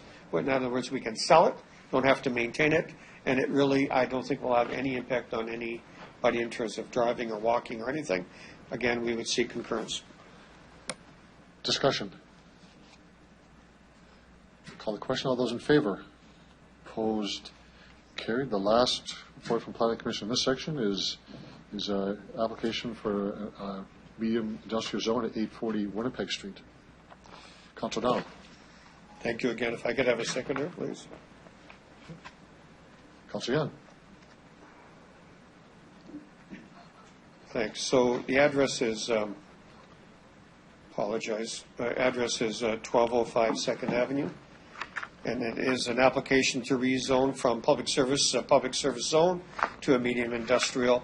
This is a very small piece of property just off the corner of 4th Avenue, kind of Ross, 4th Avenue, and Winnipeg Street. It's adjacent to an existing building, and that business has changed a few times in terms of operation, but now is owned by Brandt, and they can use that property. And again, this would be one where we can divest ourselves of a piece of property with no impact on any future roadways or anything else. Again, we seek concurrence here, please. Thank you, Councillor O'Donnell. Any discussion on this report? All those in favor? Opposed? Carried. We're back to delegations now, and this is with respect to the cannabis zoning regulations. Our first delegation is Judith Verasek.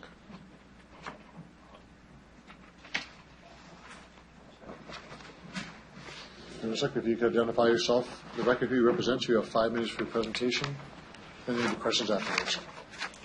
Thank you. Thank you for the opportunity to speak today on behalf of the Regina Downtown Business Improvement District on CR 1849, the proposed cannabis zoning regulation. After careful consideration of the proposed cannabis zoning regulations and consultation with RDBID membership, Regina Downtown Business Improvement District supports the original bylaw amendment proposed by City of Regina administration that was presented at the May 2nd, 2018 Regina Planning Commission. RDBID does not support the designation of cannabis retail stores as a discretionary use in the downtown district. RDBID is concerned that by having 2 different approval processes for cannabis retail stores for the downtown district will put downtown Regina at a locational disadvantage when businesses are determining where to invest in a cannabis retail store. Requiring discretionary approval will deter investors from locating cannabis retail stores in downtown, especially if it is a more streamlined process to locate the same use in a major arterial commercial or designated shopping center zone. Cannabis retail stores should have the same permitted use approval across all designated zones, including downtown, the MAC, and the DSC zones. Additionally, the RDBID members have communicated to both the Board of Directors and RDBID administration about the need to have a clear, transparent approval process with predictable outcomes, assuming that all zoning requirements are met. By keeping cannabis retail stores as a permitted use, applicants would work with City administration to ensure the regulatory framework is being adhered to and the negative impact on the surrounding community is minimized. If the cannabis retail store applicant works in good faith with City administration and meets all zoning requirements, then the proposal should be approved administratively. The City of Regina needs to have policies that are business friendly. Adopting a zoning bylaw that is consistent across districts and provides a clear, streamlined process with predictable outcomes is a good business practice that would encourage and support future investment in our community. Thank you, and I'm happy to answer any questions. Thank you very much for your presentation. Are there any questions of the delegation? Councillor Stevens. Thank you. Just one question. In the consultation you did with the members, did they raise any concerns about the social harm that might be associated with having a dispensary downtown? Any other conversations beyond the economic argument? No, they were more concerned about what the approval process would be and how quickly that approval process would be approved and released to general public. Okay. Now, presumably, if we went back to the permitted use application process, these businesses in the real estate interest downtown would still have control over who's in their establishment. So they still have some sway whether they wanted to see cannabis in the downtown or not, correct? Absolutely. As you know, all landlords or property owners can determine who they want to rent their or lease their spaces to. And if there is an objection to having a cannabis retail store in their property, they just won't rent it to any applicants. Right. Was there any sense there of how interested any of the RDBID members were in actually attracting cannabis retail outlets? For reference, we have a board of 13 folks, and 2 of them had to claim abstentions on this because they're either an applicant or representing applicants in the lottery process with the government. In addition, we've had former board members also approach us through this process last year, indicating that they have also applied for the lottery and are interested in locating in the downtown environment. Okay, thank you. Thank you, Councillor Stevens. Councillor Young, next. Hi. I'm looking at Appendix A2 in our report, and this shows the buffer zone that's currently being proposed and what it would look like in the downtown area. So it actually has quite a few areas where you could not put a cannabis store right now. The discretionary use would allow council to even put stores within some of those areas, I believe. So would you prefer that the buffer zone be used as opposed to opening it up even more for more areas to be possible? Through you to the chair, the support that the board has was for the original proposal from For the buffer zones. administration. So the buffer zone for cannabis retail store to cannabis retail store only. We do not see the need to have a buffer zone between parks or schools or I think there was another list, daycare centers, that sort of thing.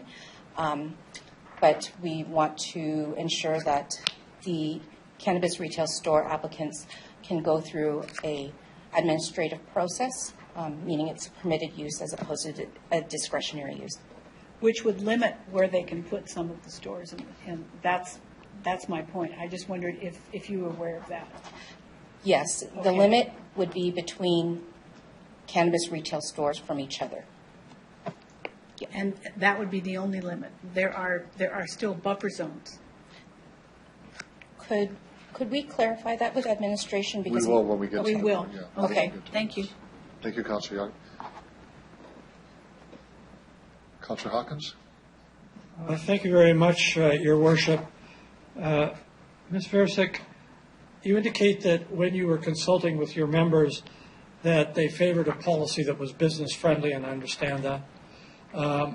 Did they talk at all about the need to provide underage people, those who can't purchase legally, with protection?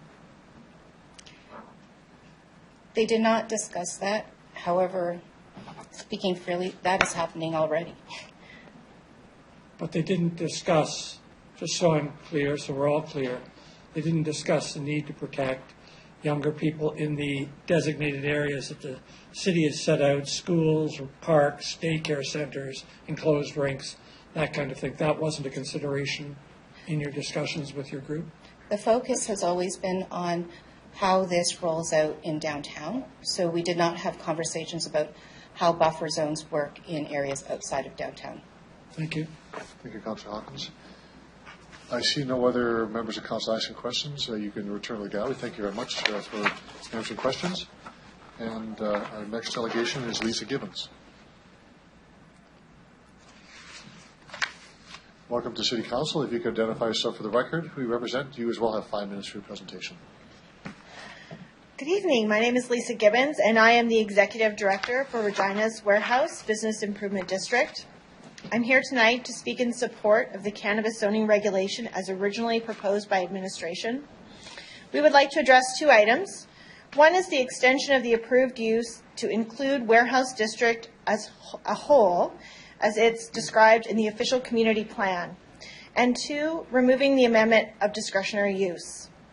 The warehouse district already contains MAC and DSC's shopping center zones, and were designated for cannabis retail stores. That would include Albert Street, Broad, and a portion of Dewdney. The remaining portion of warehouse district, not included in the zoning regulations, include industrial, commercial, historic, office, and the CPR lands. These areas are already compliant with the separation clause, and as we have very few land uses associated with youth, such as schools, parks, daycares, rinks, libraries, or community centers, we think we are the right place for this zoning. In regards to the amendment of discretionary use, in order to create a business-friendly district, the Warehouse District Board recommends the approval of a clear regulatory framework that fits within the City of Regina official community plan, creating a clear and transparent approval process with predictable outcomes, assuming all zoning requirements are met. In closing, to create a robust and vibrant district, development must occur district-wide, not just on the edges. As such, the Warehouse District Board recommends including the area outlined in the OCP as the Warehouse District as a permitted area for cannabis retail stores. Thank you. Thank you very much. I'll see if there's any questions. You were very clear in your presentation.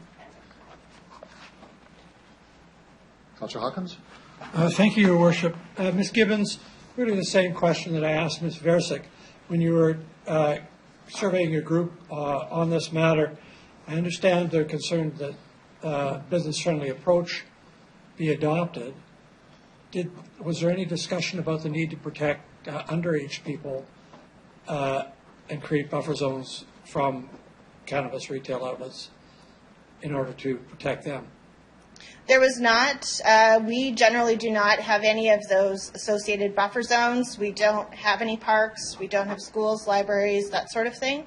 And our focus is a business improvement district, so the focus of this discussion was on the business side. And one last question, Your Worship. Your members will be used to the concept of discretionary use and to applying for discretionary uses. Is that correct? Pardon me? Your members will be used to the concept of a discretionary use and the application for discretionary uses. Many of them must have been involved in that process many times. I guess that's why they don't want it. Perhaps they're often successful. Thank you. Thank you, Councilor Hawkins. Thank you very much, Ms. Gibbons. You can return to the gallery, and we'll now look at Report 18-49, which is a zoning bylaw amendment for the cannabis zoning regulations. Councilor O'Donnell.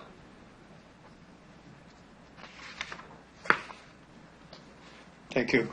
Move this and ask for a seconder, and before I speak to it, please. Seconder for, please. Councilor Masnelli.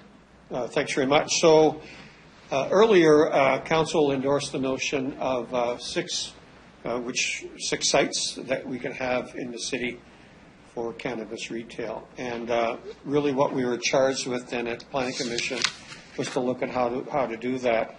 That is to develop a land use regulation and business license process for cannabis stores. We want to tell you a little bit about process first. Process was that assuming that we would have a lot of interest in this topic, we actually pushed this topic to be by itself in the evening, separate from the other 5 or 6 items we were dealing with.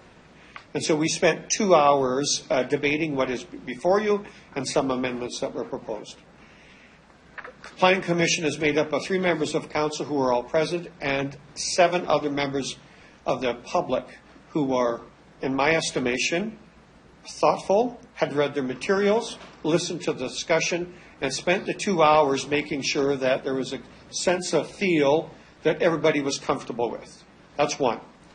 When I looked over to the audience, there was one gentleman who I don't know why he was there. He didn't speak. There was another gentleman, he happens to be present today, who came and spoke to us, and he was simply looking to see that his business, or his building, would be acceptable to have a cannabis location. There was nobody else. We were well advertised. There was no pushback from the community. None. I note again tonight there is no pushback from the community. So the sentiment that I heard from my colleagues on planning generally was, 1, this is all new to us. 2, it seems to make sense that if we're basing something like this, that we should use the way that we do alcohol as kind of a basis. That seemed to make sense. It also made sense to planning that maybe a buffer zone is a nice way to start. And when we were recommended by administration, the actual buffer zone, and I don't really like comparisons, but actually it's greater than what Saskatoon has already agreed to.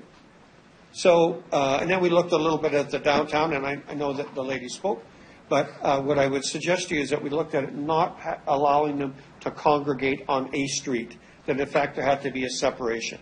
Maybe one on this street, maybe one on that street, and so on. And so that's kind of the background. What I would ask, if you don't mind, I'm going to ask administration a couple of questions of clarity.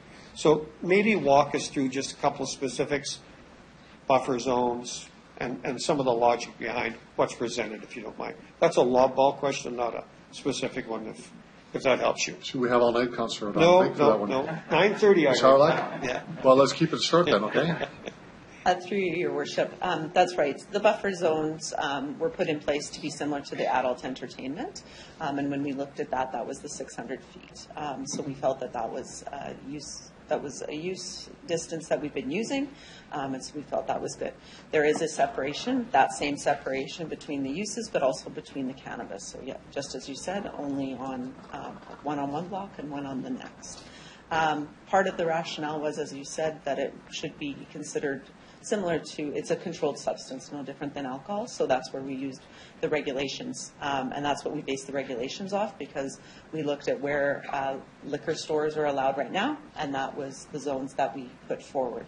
One of the things that we wanted to make sure is that it's accessible. There's only 6. If we were to put those all in an industrial area, then that would not meet the needs of what we were trying to achieve.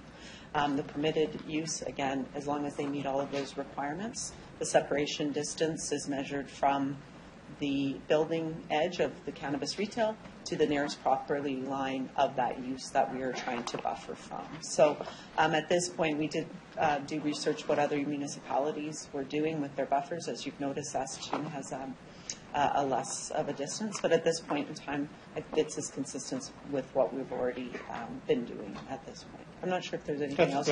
No, I think that's good. I'll just finish with one point that I'd like to make. One of the things we also considered was that if this is going to be legal, and by the way, I'll make a comment or two about the province and money later, but they have endorsed this idea as well. So if we're going to do it, and if the logic says that we don't want people hiding in back alleys in cars and under trees in parks or something buying and selling, that we also have to have some access. So there has to be a place where it is in fact open to people to come. If that's what they're choosing to do, then they should be able to access public transit, by car areas. I think this is a decent compromise. Thanks. Thank you, Councillor Donald. Councillor Hawkins. Thank you very much, Your Worship. I'd like to move an amendment, and the clerk will put it up on the screen.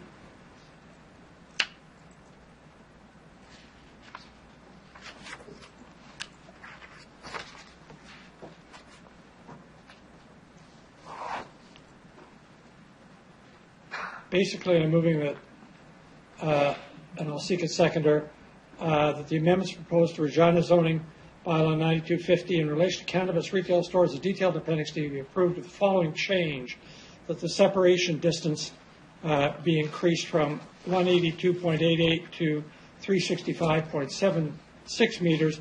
That is, that it be doubled to either 600 feet or 2 blocks, or 1,200 feet or 2 blocks. Okay. And I'll ask for a seconder. Seconder for that? Okay. Thank you very much. Let me start here. The purpose of having a buffer zone at all is important. And the administration has set out that purpose in its recommendation to council. The separation distance meant to act as a visual buffer to, 1, ensure no obvious or mistaken association between cannabis retail stores and more sensitive land uses, and 2, that cannabis be kept out of the hands of youth. I think that's a reasonable rationale for buffer zones. I do want to read a very short note that was sent to councillors by a resident, because I think that her note sets it out in a little less clinical way, but a little more understandable way. I have 3 daughters who dance across the street from one of the illegally run dispensaries. Having seen this in action for the past year gives me a few concerns. First is the sheer amount of traffic that is coming and going constantly while young students are being dropped off for dance classes right across the street. Second is that the patrons won't always wait to use their purchases until they were clear of the property, and as a result, there were a number of times that there were patrons openly using their purchases in sight and smell of our children. I think the rationale for buffer zones is absolutely clear, and all we're talking about here is how big the buffer zone should be. And I can be very brief on that. 1 block for all practical purposes is next door to the schoolhouse, is next door to the park, is next door to the enclosed arena. 2 blocks, which is what the amendment proposed, gets the marijuana shop out of the immediate neighborhood. What I'm asking of council is that they protect our kids, our young people, by supporting the 2-block buffer zone. One last point. In Planning Commission, this debate went on. The 2-block amendment motion was lost. However, it was lost because there were concerns that marijuana shops would be blocked completely from the downtown area. And that's so under 1 block or 2 block. And the result was, I think sensibly, that a discretionary use process was created precisely to prevent that problem from happening. So that my submission to you is that 2 blocks is the appropriate distance to protect our young people, and that the concern for no marijuana shops in downtown zone, which that would create, has been dealt with in the amended motion before council, which creates a discretionary use application process to prevent that from happening. So I'd ask council's support for the protection of our young people. Thank you, Councillor Hawkins. To the amendment, Councillor Stevens. Thank you.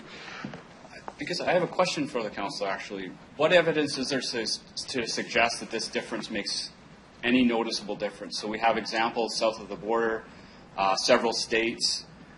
What is the harm associated with this distance that you're proposing here? Well, the answer is the harm that the administration has seen in its recommendation to us. So the question here is not buffer zones. The administration has suggested it. I support buffer zones. Planning Commission supported buffer zones. We have a note here from a resident making a very sensible point about buffer zones, about children being exposed to the use of marijuana products. So there is evidence of buffer zones, and frankly, there's some common sense about this. My point is simply that 1 block isn't enough. 1 block puts marijuana shops practically next door to the sensitive areas. I would prefer that it be 2 blocks outside the immediate neighborhood. Thank you. I guess a couple comments. I guess what's important to recognize is that was the only concern that we received. And as the council who represents the downtown, there was zero concern over the status quo. So few people engaged or felt outrage over this issue in the last few months, actually, when we knew this was on the horizon. So I think it's a bit of an exaggeration to levy this as a reason that we need to change this. And secondly, as a parent, if I'm downtown, there is a dispensary. It's called Victoria Park. It's already being used. I would prefer that we had a legal retail outlet downtown. In my conversations with individuals associated with the Y and other community-based organizations, no evident concern. The other thing that my children are going to see when they're downtown are people smoking on sidewalks, and they're going to see a patio full of patrons at O'Hanlon's. So I actually approve of administration's original recommendation. I would actually like us to see going back to the permitted use. I just don't see any reason to increase these separation distances, certainly not in the downtown. I think we really are doing ourselves a disservice by continually to pursue this notion that we're going to see harm induced in our community simply by having a dispensary in the local neighborhood. Councillor Flagel, you're next. Thanks. To the amendment is, so you read the letter about them. If the shop was legal and allowed to be, would it be there? Would it be in that exact same spot? Or is there criteria that the new shops have to go in a specific spot? We're talking about an illegal shop today that supposedly is next to a dance studio. If the shop was legal, would it be in that same location? Mr. Harlock, you want to try that one? Through your worship, it would, if it's right across, if it's a dance studio, we're not regulating that at this point in time. So it would be something, if it met the zoning, then it would be something that could be allowed.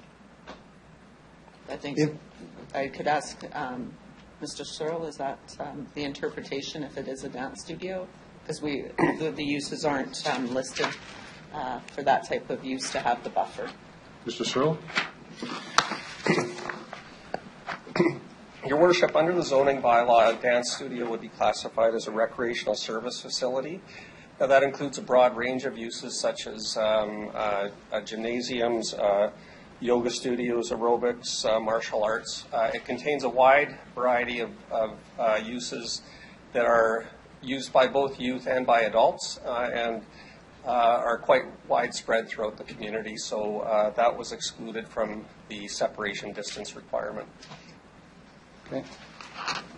I have to agree with Councillor Stevens that yes, there's a big dispensary down in Victoria Park right now. And I think it's only going to get maybe smaller if we bring this store downtown. The motion of a block or 2 blocks, what happens if you go 3 blocks, I guess would be my ask to the mover of this. Is there a criteria as to why you only ask for 1 extra block, or should we have gone 3, 4? Is that... So we're not getting into a debate between councillors? No, I'm asking, I'll ask administration. Is there a difference? Do we know? The councillor has asked for a 1 block extender. What if we went 4 blocks? Ms. Harlock? Through your worship, that is at council's discretion. At this point in time, there is different separation distances throughout different municipalities across Canada. We're recommending what's similar to what we already have, which is the 183.5 from 600 feet that we have for adult entertainment. So at the end of the day, what it does, though, is from the maps, it'll just increase that buffer, and it will shrink the number of locations that would actually be able to accommodate it. So right now you have a map in your agenda package that shows the buffers, which is Appendix A1. I'm not sure if we have the appendix from RPS or RPC. So council has the second one, which is to the doubling of it. And as you can see, if you compare the 2 maps, the areas that would be permitted significantly reduce with doubling it, and then tripling it would just keep reducing it even more so that it wouldn't allow as many locations or options for locations. Thanks. As it's in the amendment, is 182 meters one actual city block? Ms. Harlock? 182.88 is 600 feet. A typical city block, or where people are willing to walk, is 400 meters. It is I believe it is our standard block. Okay. Yeah. Okay, thanks. Thank you. Other speakers to the amendment?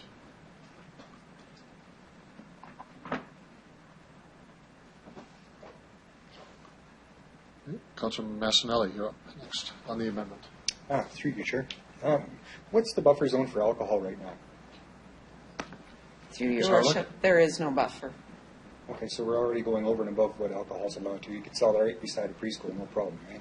At this point in time, depending on the zoning, that would be something that we could possibly. Okay, I guess for me, I can't treat it any different, but thank you. Thank you, Councilor Massanelli. Councilor Murray. Thank you.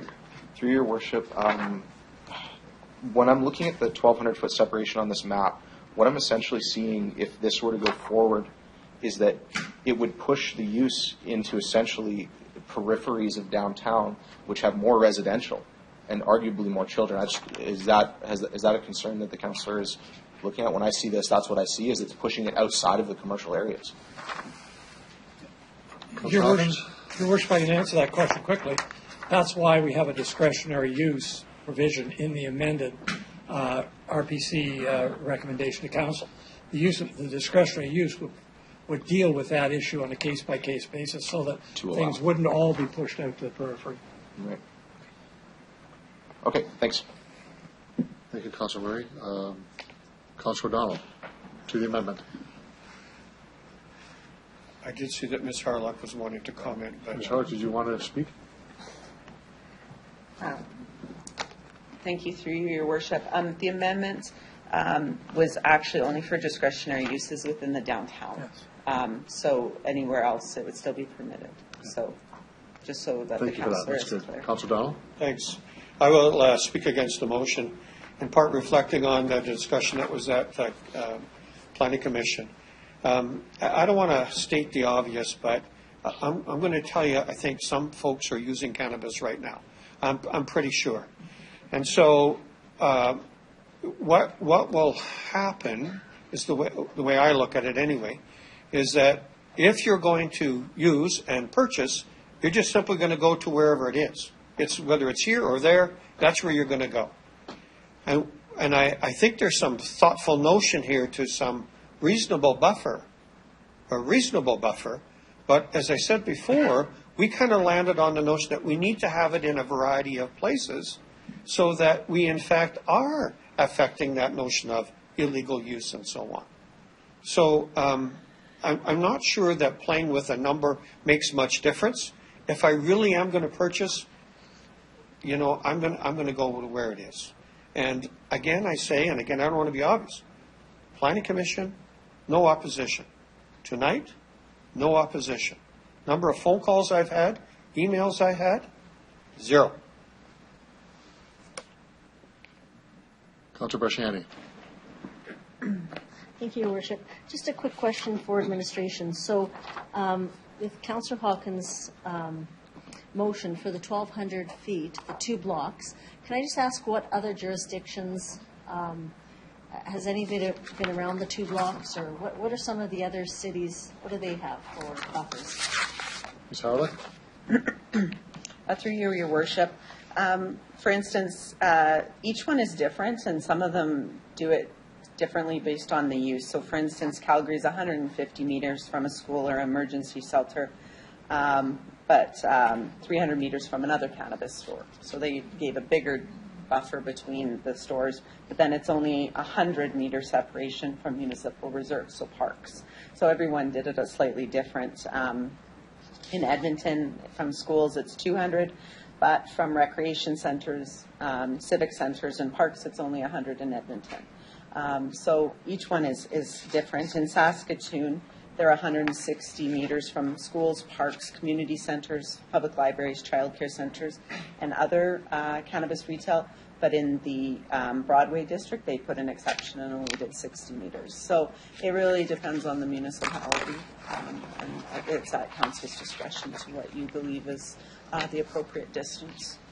Thank you for that. So what's coming forward with the 1 block for the 600, I use 600 feet?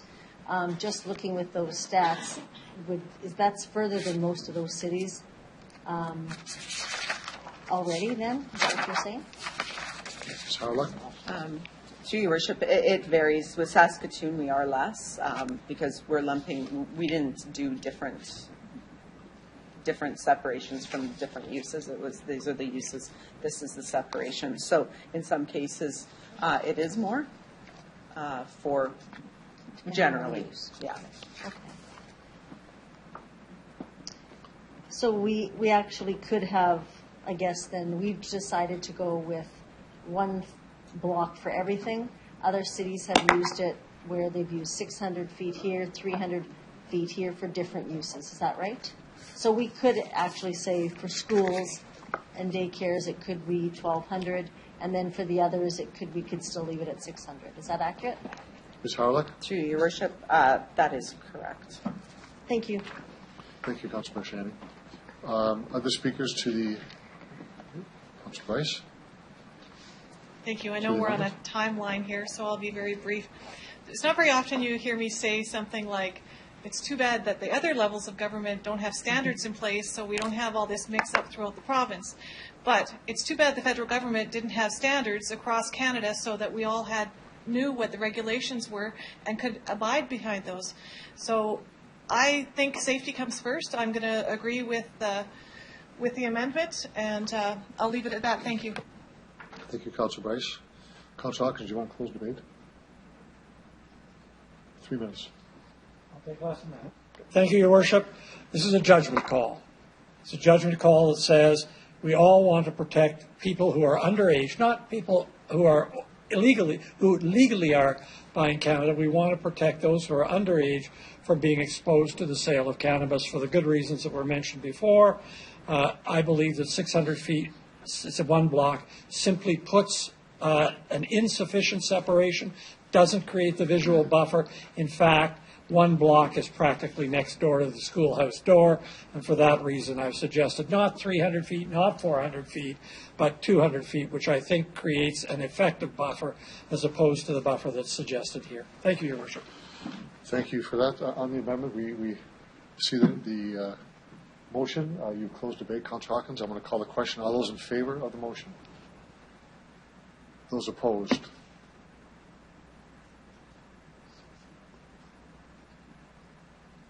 Motion's carried. Sorry. No, it's I'm sorry, it's defeated. defeated. It's defeated. I'm sorry. It's defeated. Okay. You have, Councillor Hawkins, about 3.5 minutes time on your original motion. Do you need to speak further? To the main motion. Oh, to the main motion? Yes, you have. No, there's nothing further I wish to add, Okay. Your Worship. Thank you. Okay, that's good. So other speakers? Councillor Stevens? Thank you. Councillor Hawkins raised a good point and an example. So we have an illegal dispensary, plural.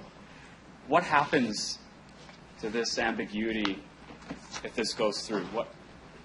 What happens to the illegal dispensaries with these zoning rules? How do we address that concern? Ms. Harlech? Through Your Worship, it's an illegal land use, so we would deal with it through bylaw enforcement. Okay, perfect, thank you.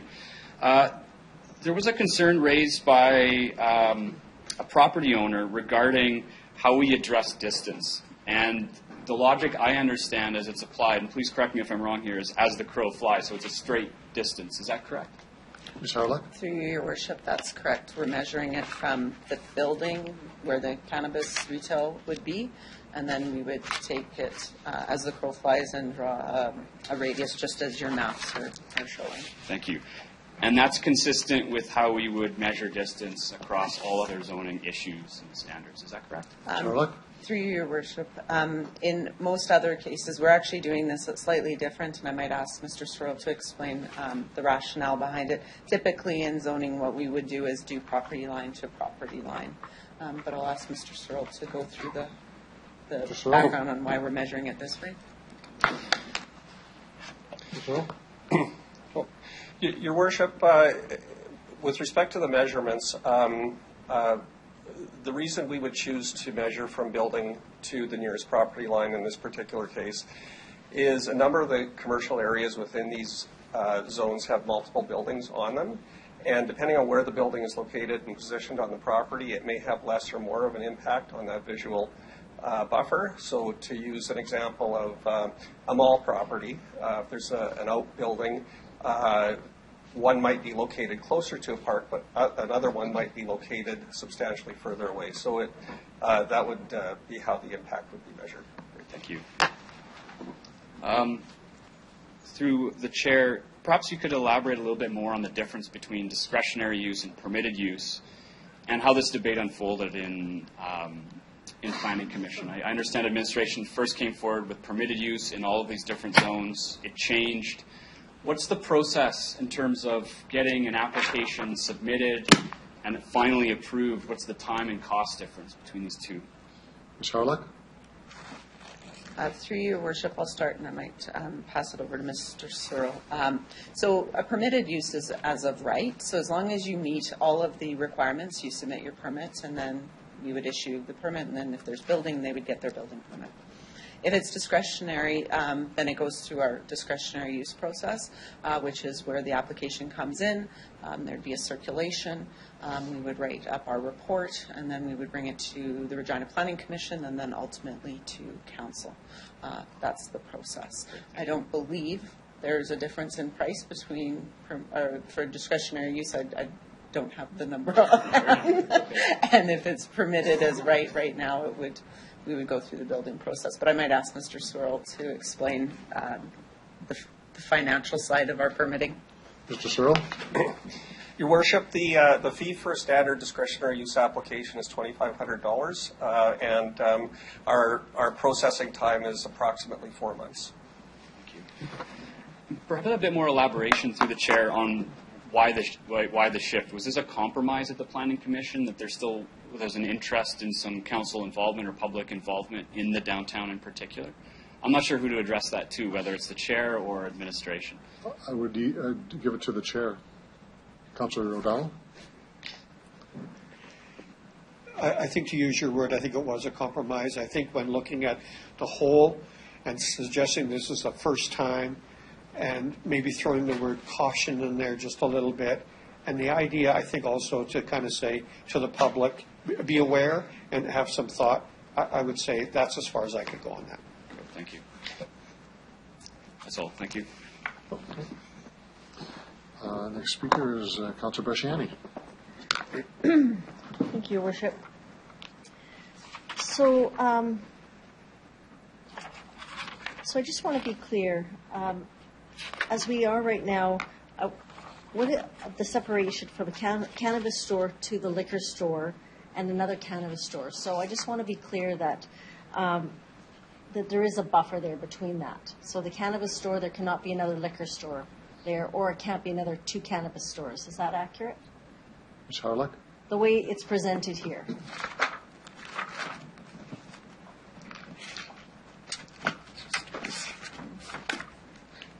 Through you, Your Worship. So right now, you cannot have a cannabis store within 182.88 meters of each other. As far as the liquor stores, I'd ask Mr. Searle. I'm not sure if that's different regulations. Your Worship, the distance wouldn't apply to a liquor store with respect to the amendments. It would, as Ms. Harlock's indicated, just be a separation between cannabis retail outlets.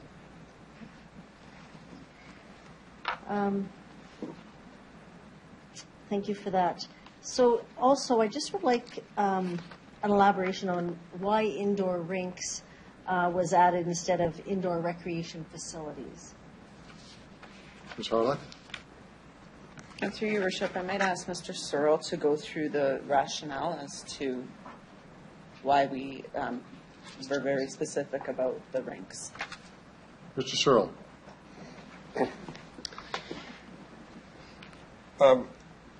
My apologies, Your Worship. Can I just have the question repeated?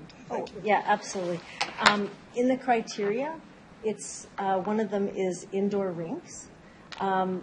So I'm just wondering why we didn't allow. Why was it just rinks that were chosen, and why wasn't it elaborated to be indoor recreation facilities?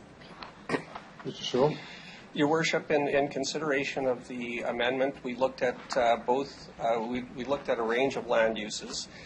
With respect to the recreational service facilities, what we observed citywide is that many of them are frequented by adults, so they would include fitness centers, programmed recreation classes like yoga studios and uses like that.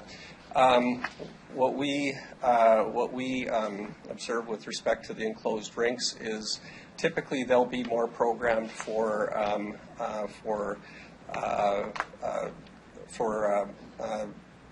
youth and for hockey teams and so forth that would cater more to minor hockey and as such we in the recommendations view them as being more of a youth oriented facility.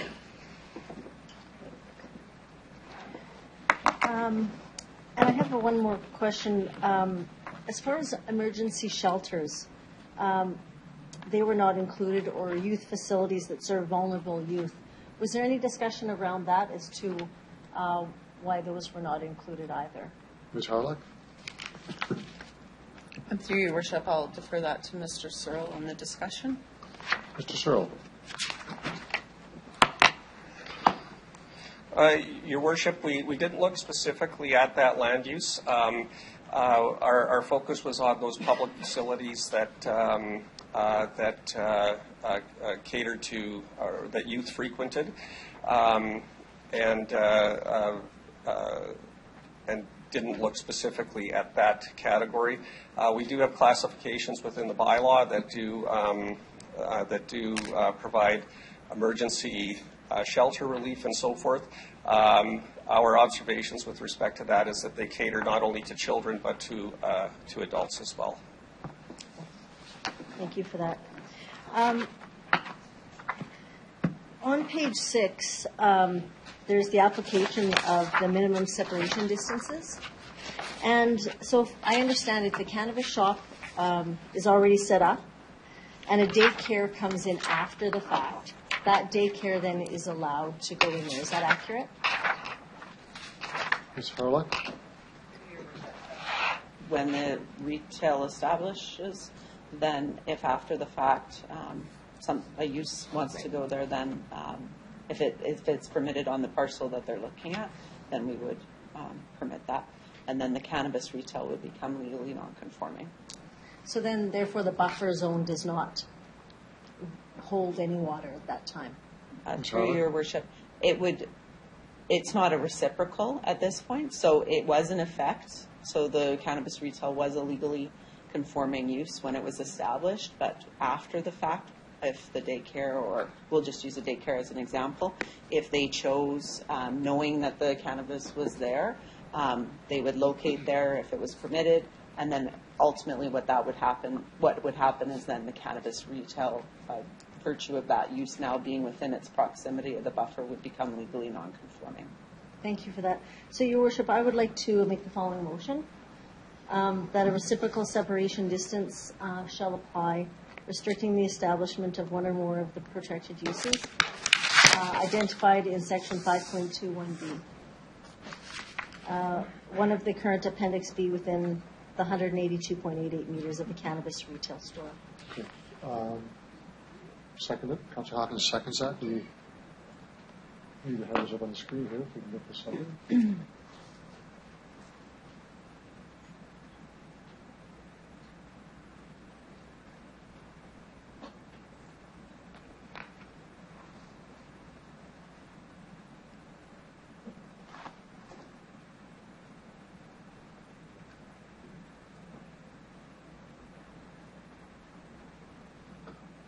So are we clear on the intent of that? Comment by the administration on that? Given the intent of what Councillor Bresciani wants? To your worship, we understand what the councillor, just making sure we have the right appendix. Okay. Do people need clarification? Do we need clarification of this? Okay. You're on the amendment now, so you have about 2 minutes left in the main motion, so I'll give you time on the amendment. So just again to be clear, we have a buffer zone there for a reason, to keep the separation distance in place for everyone. But if we think that, how important the buffer zone is, we will lose that. So that's why it's important to be reciprocal. So if the cannabis shop is there already, a daycare can move in after the fact. And that's the concern I have. So that we don't lose on my lights, who'll be speaking next. If you want to speak on the amendment, if you could raise your hand. So I've seen, I think, Councillor Massinelli, you seem you want to speak first. You want to speak to the amendment? Then Councillor Price, then Councillor O'Donnell. Okay. On the amendment. On the amendment.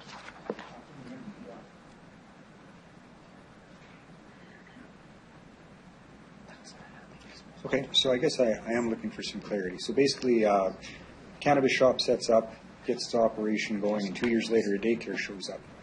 So what exactly would happen then? How would this be handled? What would go on? Would the daycare get permission to set up shop there? Would it be nullified and then the cannabis shop had to move? No. Ms. Harlock?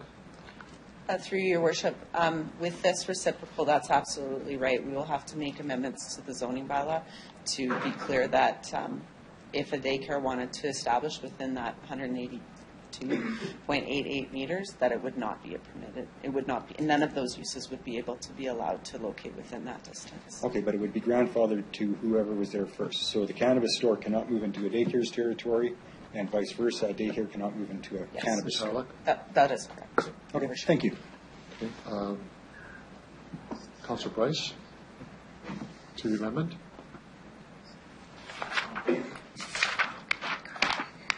Thank you. I 100% agree with this amendment.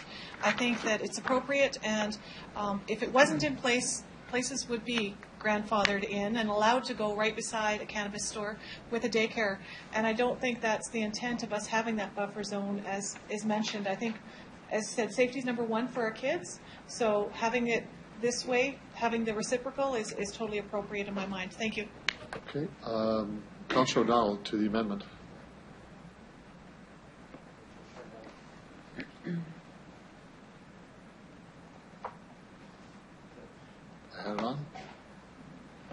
Good, thanks very much. I'll just continue to be the contrarian. So let me get this straight. There's the cannabis shop, clearly operating, people coming and going and so on. Somebody's looking at establish a business, call it a daycare, call it a school, call it hairdressing, call it a gym or whatever. They can't miss it. Can't miss it. Now what we're saying is, I know better than you. I know better than where you should put your business. If you want to put a school there and you know the cannabis is there, I'm now the one who is to regulate you and tell you what's good for you and good for everybody else. I think this is a little bit about democracy. And so I would suggest that by what we have in front of us is there it is and there's distances. You don't have to go on the same street. There's nothing forcing you to be that close. Won't support. Thank you, Councillor O'Donnell. Other speakers to the amendment? Okay. Councillor Flagel to the amendment.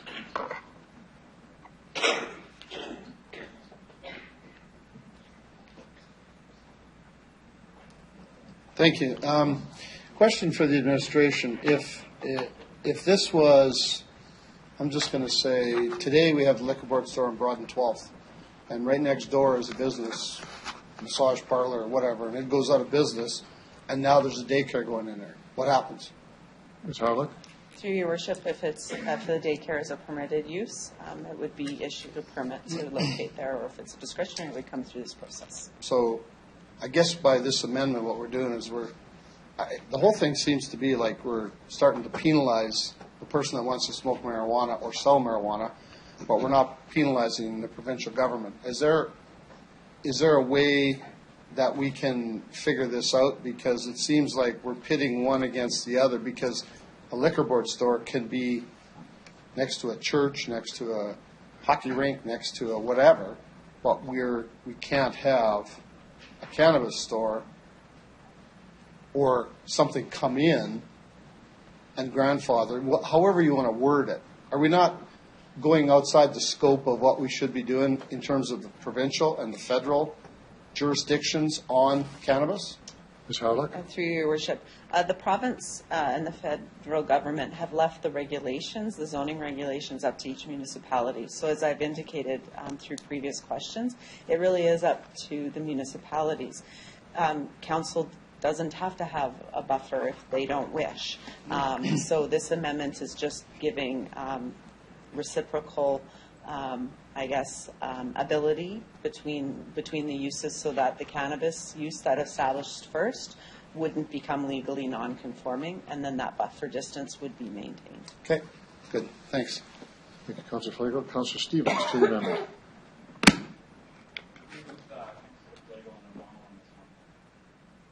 Just to clarify, are there any reciprocal buffer zoning restrictions? So we're introducing one here. Are there any at all that the city currently has in place? So this would be unique. Charlotte? Through your worship, that is correct, unless I stand to be corrected. No, that is correct. Okay, thank you. That's all I have. Thank you, Councillor Stevens. Councillor Murray? Thank you. Through your worship, just for looking for a little bit more clarity, if this amendment doesn't pass, currently if someone were to establish one of these 8 types of establishments, 6, they would become legally non-conforming, is what you said? Ms. Harlock? Worship, the retail cannabis store would become legally non-conforming. So the way it would work is if the amendment doesn't go through, the cannabis retail establishes somewhere, and then if a daycare came in next door and like for an approved land use and established, it will make that daycare would make the cannabis retail store legally non-conforming, because now the buffer is not held. Okay. That's what would happen. If you have if this amendment were to go forward, what would happen is the cannabis retail would establish, and then if the daycare came in and tried to locate, we would deny it. It would not be allowed to go there. Okay. Okay, thank you for the clarity.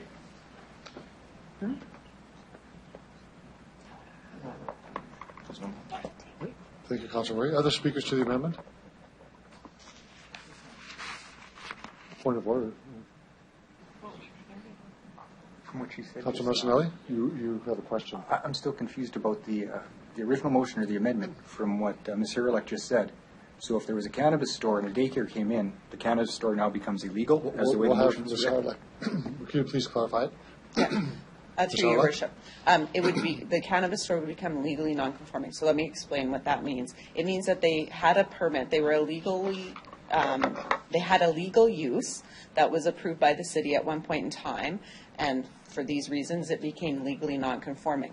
The operation can still continue to operate and do all of those things, but expansion, and if it burnt down more than 60%, those sorts of things, then they couldn't reestablish. So that's the issue. If they would have been there for 25 years and it burnt down, there's an issue then because it's legally non-conforming. Councilor Fundura, on the amendment. Thank you, Worship. I think I'm going to go home. I'm totally confused. So why would we, first of all, on the land use, why would we, for instance, you said that someone would come in, a cannabis store is there, someone comes into your worship and they want to establish a daycare, and we will allow that, knowing that cannabis store is there. So we actually kind of breaking our own laws here. So I'm really confused at why we're allowing in a zone, or when we're allowing one, and then we're allowing a second one, and the second one is not conforming. So there's a battle going on here. I think we're asking ourselves some trouble. I don't get it. I don't get it why. I mean, we're stirring the water here, so I'm still not clear what we're trying to accomplish here. Thank you. Councilor Flagel. Councilor Fundura, are there other speakers to the amendment? Councilor Flagel, can you take the chair, please?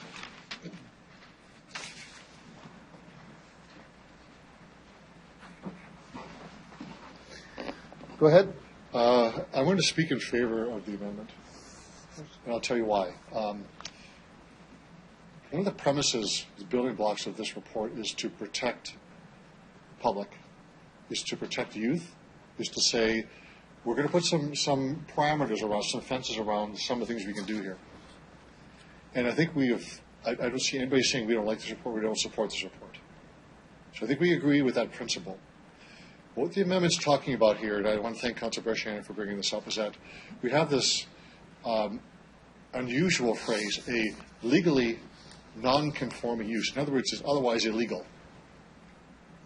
It doesn't make sense. It's not logical. It doesn't follow the logic of the report. The report says we have buffer zones away from sensitive areas where children congregate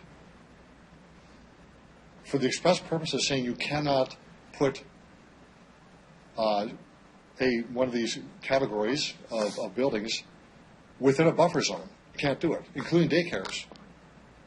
So it may well be that the operator of this hypothetical daycare doesn't know that there is a cannabis retail operation within a block. I just think it's not logical to say, well, you can go in, and the very principle to protect those kids is not going to be used because the establishment. The only way to do this, to be consistent logically and on policy, is to say you can't go in there. You're within the boundaries of this, you can't go in. Very simple. This idea of legally non-conforming, to me, is not consistent with sound business practice for the city. If it's illegal, then don't do it. If we say there's a buffer, that we don't want daycares to go in there or other activities, don't go in there. Are we overmanaging the market? Well, we're doing this by saying already we want to protect the public. We're already doing that in a minor way.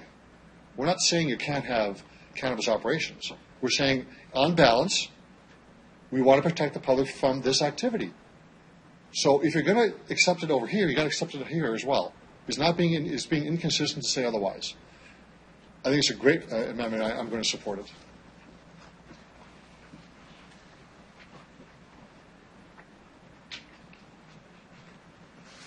Councilor Bresciani, do you want to close debate on your amendment? Thank you, Your Worship. Short and sweet. I think Mayor Fougere summed it up. I think at the end of the day, we just want to ensure safety on both ends. So cannabis shop is there. We want to ensure that the daycare has to be within the same grounds as the cannabis store, right? So again, it's fairness all around. I don't think we're overstepping our grounds. I think it opens up the door so everybody knows that that buffer is the same for everybody. I'll leave it there. Thank you. You've closed debate, Councillor Bresciani, on the amendment. I'm going to call the question. All those in favor of the amendment? Motion's carried. Okay, those against, for the record. Motion's carried. Okay. Councillor Bresciani, you have about 2 minutes left on your on your. Thank you, Worship. And the last one, I just have one more, that I would like to have a report come back to administration, or administration to bring back a report. So that would be point number 3. As far as the recommendation, and it would just be that administration bring forward a report to council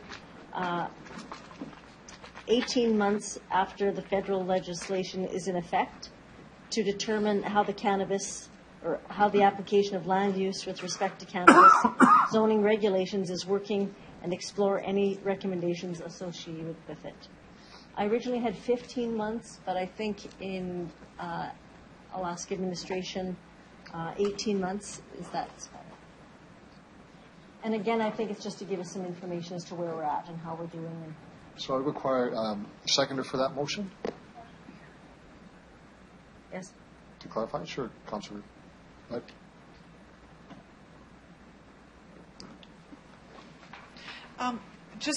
Do we already have a report coming back on cannabis? I thought within that first year. I could be wrong.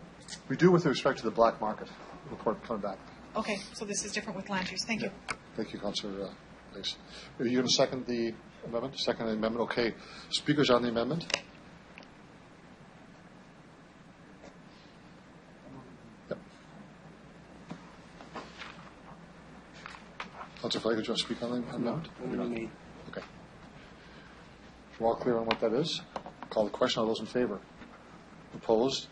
It's carried. thank you, Worship. Okay. Next speaker is Councillor Flake. Thanks. So we just went through this process about bringing back and forth. Is this process of distance ours, provincial, or federal? Ms. Harlock? Ours. It's ours. Okay. So when we decide this, do we have to go back to the federal government and let them know what we've done? Provincial government? Through your worship, no, we do not. We don't, eh? Okay. Is there, from a community standpoint, is there a rationale as to why we're not putting distances on liquor board stores in the city of Regina, as we are doing for marijuana? I don't think we can do that. Charlotte? Through your worship, that's correct. If council wished to put distances on that, that would be, you could request administration to bring those amendments back. But at this point, we haven't had separation distance for those uses. It's up to, if I could, through you, Mr. Mayor, it's up to this chamber to make that decision if we want to put a 3-block radius on every liquor board store, that recreational, daycare, whatever. That is correct. So it's up to us. Okay. Through you as well, IA1 and IAs, they're not included in this. Can you tell me why? Through your worship, one of the things, as the report indicates, is that administration is really looking at where liquor stores were located. It is marijuana is going to be a controlled substance just as liquor is. And so we looked at those areas and zones that are already allowing liquor stores. So we looked at those first. Also, we want to make sure that one of the things that the provincial or the federal legislation and federal has said is that to allow for the legalized sale of cannabis, to curb the black market sale, and to keep cannabis out of the hands of youth. So for us, the major arterial, like the commercial zones that we're proposing, allows it to be accessible and visible places. If we put it into the industrial areas, those are less visible, harder to get to, those sorts of things. So we would recommend that we keep the zones as they are, which is the commercial zones that you see forward. But we would consider the request, should council wish, of the warehouse district. Administration did, once we got the correspondence, has conferred that that would be a zone that would be something that administration would support. So, just to clarify, if I'm driving down Victoria Avenue and I get to Victoria and McCarra Street, kind of where the A&W is, for those of you, sorry to plug A&W, but it's a landmark of things. But is that north side, because it's got different lands, is that considered industrial? Or directly behind it, one block? Through your worship, I might ask Mr. Searle if he knows offhand. I don't have the zoning maps in front of me. I'm trying to establish, if I could, what is actually an IA, what is an IA1, where it is in the city of Regina. Yeah. Mr. Searle? Your worship, the properties that would be fronting Victoria would be principally in the MAC zone. Right. The property on the north side at McCarra Street is actually zoned IT, which is Industrial Tuxedo Park. Okay. It is a lighter industrial zone with similar characteristics to the IA zone, but the IA zone is actually quite widespread throughout the city, through Ross Industrial Park, through some portions of the inner city as well. There are some IA zone properties that extend through Warehouse District. And it's principally located along a variety of different street classifications, not focused on arterials. Okay. So one more thing on this. You mentioned IT, which is Tuxedo, but that's the area. That's the zone. That's the name of it's Tuxedo Park over there. So is it, would it, if it wasn't Tuxedo, would it be called an IA? Mr. Searle? Your worship, the property at that location is actually zoned to IT, which is Industrial Tuxedo Park. So that is in fact the zoning designation of those properties. It's its own, okay. Yeah. Okay, I wasn't aware of that. Okay, I just wanted to clarify that because it just seemed like what Ms. Howerluck was saying about traffic and everything is that kind of an area, a block off of a major, is not a bad place to have a place like this. We just approved back, I think, 1205 2nd Avenue. I thought it was 2nd Avenue North. But if you look at where we were today, the fire station, going across the street from there, is that considered a possibility to open a store on 2nd Avenue North where we have one of our yards and put it across the street? By the fire hall on number, what's number 4? On Ross. Ross Avenue, the training center. Could there be a store in that area to the south or west of it, I guess it would be? If it's MAC or DCS zones, yes. Okay. Ms. Howerluck? Yeah. Through your worship, that's exactly right. I'm not sure what the area, that area is zoned, but it is. The idea was to keep it on the key corridors and the commercial locations that have the high visibility and accessibility. Obviously, it's at council's discretion if you want to open it up or change the zones that it's permitted at, but this is our recommendation. Perfect. Thanks. Thank you, Councilor Flaco. Councilor Young, you're next. Thank you, Mr. Mayor. I'd like us to move to Appendix A2. Which identifies the downtown D area, and would like you to clarify what that map is saying. Ms. Howerluck? Through your worship, what this map was showing is what the 182.88 meter buffer separation would do to limit where these types of retail uses would be allowed to go. So what you see in all the yellow would be excluded areas in the downtown. Okay. Mr. Searle, do you have anything further to add? Mr. Searle? No, your worship. So how would the discretionary thing work here? Is that for this area, and what would that do to this area? Ms. Harlock? Through you, Your Worship. So our administration's original recommendation had the cannabis retail as a permitted use and that there was no buffer distances, that it would just be the one block face between them. There would only be the separation between. What happened at RPC was that these uses became discretionary, so now they're allowed within these orange areas that you see, but on a discretionary use basis. So it actually extends the number of areas downtown where you could have a cannabis store. That's right, and there'd still be the separation between cannabis stores. There'd still be the separation between stores. Yeah. Mr. Searle, do you have anything to add, or is that good? That's good. No, he doesn't have anything to Okay, add. I just wanted to clarify. I just wanted it to be really clear what the discretionary use means. Thank you. Okay. Thank you, Councillor Young. Other speakers to the main motion? Councillor Vendera. Thank you, Your Worship. Through you, we're talking about right now we have illegal dispensaries, and the Councillor Hawkins read a letter stating that whoever purchases this product, step outside the door, light up, and go. Whose jurisdiction would that be? Would that be ours, province, federal, to police that?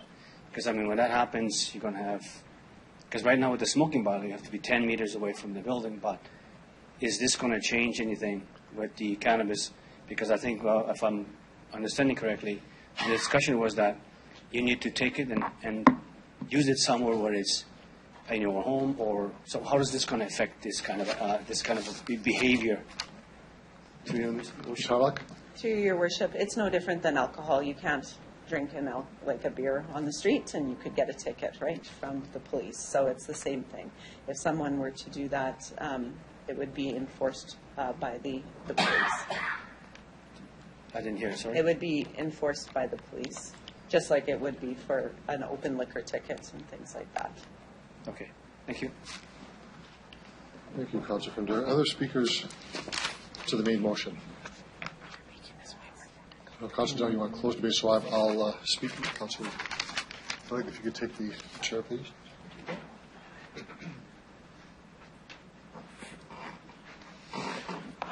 Go ahead, Mayor. Thank you, Mr. Deputy Mayor. Very pleased with the work that's been done by the administration to get us to where we are today.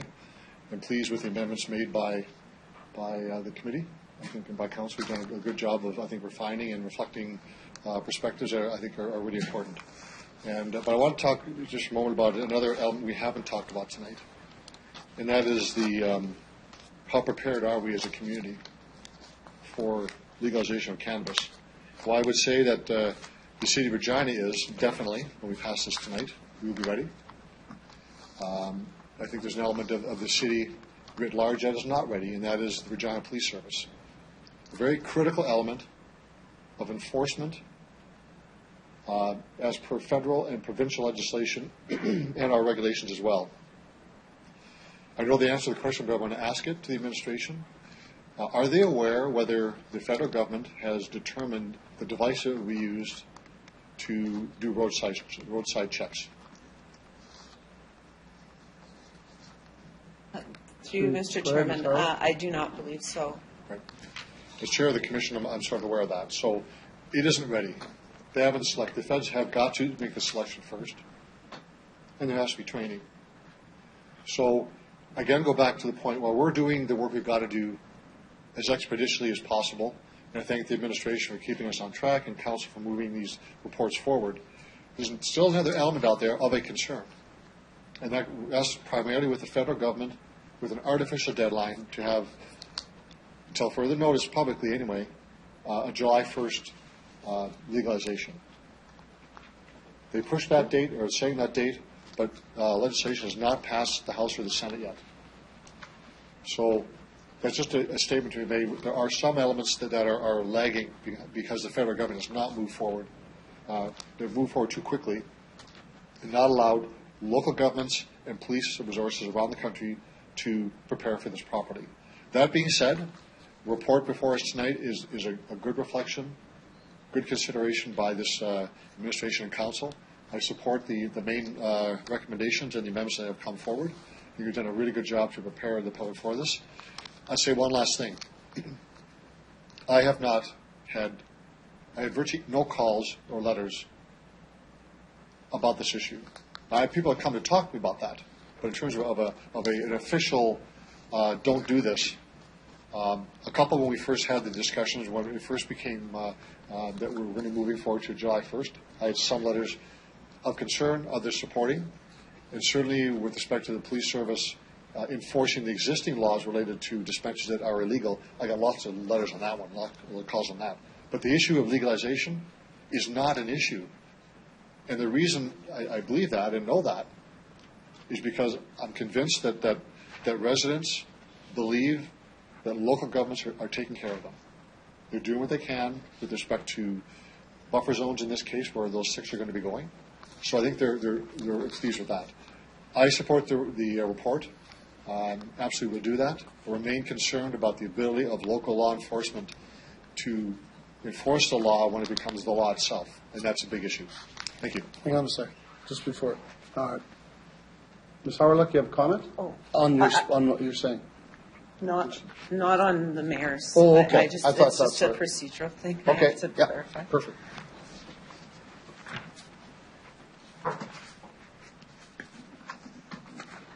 So, Ms. Harlech, I didn't hear you said you had another comment to make? Yeah, thank you. Ms. Harlech, go ahead. Yeah, thank you, Mayor.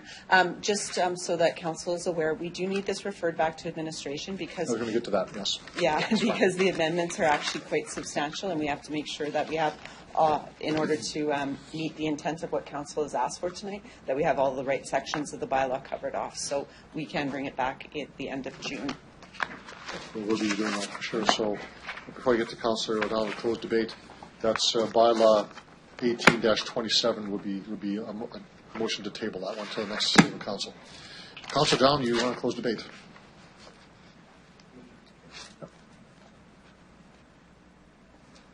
Thanks. I just would like to throw out one more little tidbit for all of you. You know, we did a great job, I think, tonight in terms of this regulation and so on. We didn't talk about money. So I can't miss out the opportunity. You know, everything's regulated, it's all nice and so on, but we have no notion as to how revenue comes to us for the police to carry out their duties. And so I implore all of us, by the way, to take the opportunity to remind folks. And in this case, we understand clearly that whatever revenues are, 3/4 of them will come to the provincial government. There is no line item in the provincial budget, nor is there any designation of funding that should come from us. I think the public needs to understand that clearly, that is a real concern for all of us. I simply add that to the report. Do you wish for me to make that referral on that? You can if you want. Sure, I'll make that referral. You all understand what the referral is? Call the question. All those in favor? Opposed? Carried.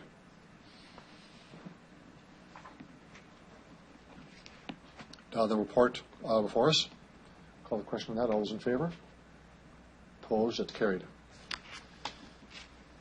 Then we go to bylaws.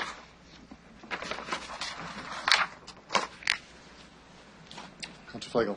Okay, what I'm going to do first is I'm going to do a tabling on 218-27 first, if you want, Okay. or I can do it after, whichever's. We'll do it now. Who seconds that?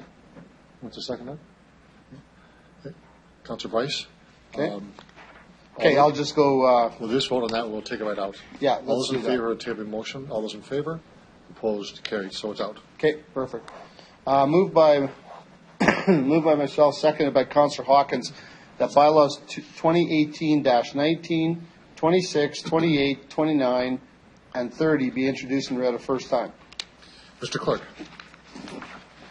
Thank you, Your Worship. Council has completed consideration of the associated reports and will now consider these following related bylaws.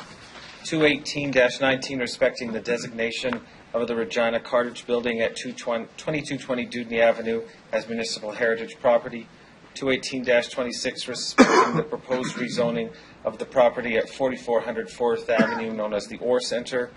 218-28, respecting the rezoning of property at 840 Winnipeg Street to provide additional land area for business operations. 2018-29, respecting the proposed rezoning to allow for light industrial development, and 218-30 respecting the proposed closing of a portion of the Dudney Avenue right-of-way. If there is anyone in the gallery who wishes to address council on any of these, I would ask you to indicate your interest at this time. There is no one, Your Worship. Thank you, Mr. Cook. I'll call the vote on the first reading. All those in favor? Opposed? That's carried. Councillor Flagel? Moved by myself, seconded by Councillor Mancinelli, that bylaws 2018-19, 26, 28, 29, and 30 be read a second time. Any discussion? All those in favor? Opposed? That's carried. Moved by myself, seconded by Councillor Bryce, that council hereby consent to bylaws 2018-19, 26, 28, 29, and 30 going to a third reading at this meeting. All those in favor? Opposed? That's carried unanimously. Moved by myself, seconded by Councillor Stevens, that bylaws 2018-19, 26, 28, 29, and 30 be read a third time. All those in favor? Opposed? That's carried. Thank you, Councillor Flagel. Your Worship, I'd like to move a recess. 10 minutes? Yep. 10. Seconder, please. Councillor Hawkins? All those in favor? Opposed? Carried.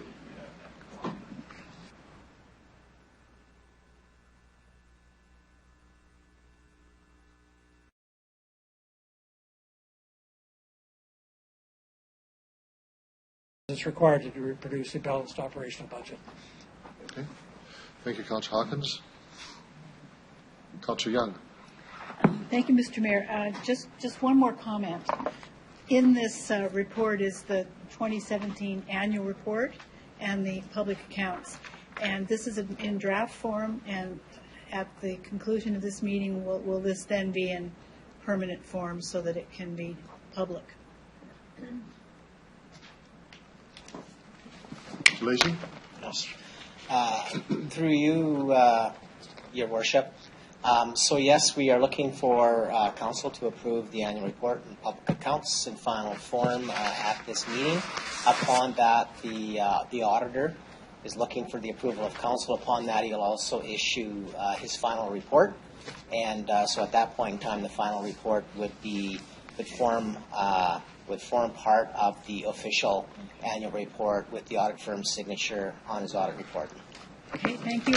And the comment I wanted to make on this is that Appendix 1 and Appendix 2 are really worth reading, and I'm hoping that this is used publicly as information for the public, because if you want to see all of the things that happened in 2017, it's right in Appendix 1, and it's very helpful. And the second one is the Municipal Benchmarking Network Canada results, which compares us with other cities across Canada. And both of those are just chock full of wonderful information that I hope becomes public in some way. Thank you. Thank you, Councillor Young. Good comments. Any questions, any comments on the report? All those in favor? Opposed? That's carried. Public Works and Infrastructure Committee, an RFP for water distribution in the Eastern Pressure Zone. Good. Councillor Bryce. 52, which is the RFP for engineering services for water distribution system, Eastern Pressure Solution. The seconder for that, please. Councillor Young. The recommendation is as follows, that the request for proposal to initiate the engagement for professional engineering services to complete all phases of the water distribution system Eastern Pressure Solution be approved. Number 2, that the Executive Director, City Planning and Development be authorized to negotiate, award, and enter into the amend contract with highest ranked proponent, provided the fee for pre-design engineering services is less than the project budget of $1.8 million, including contingency.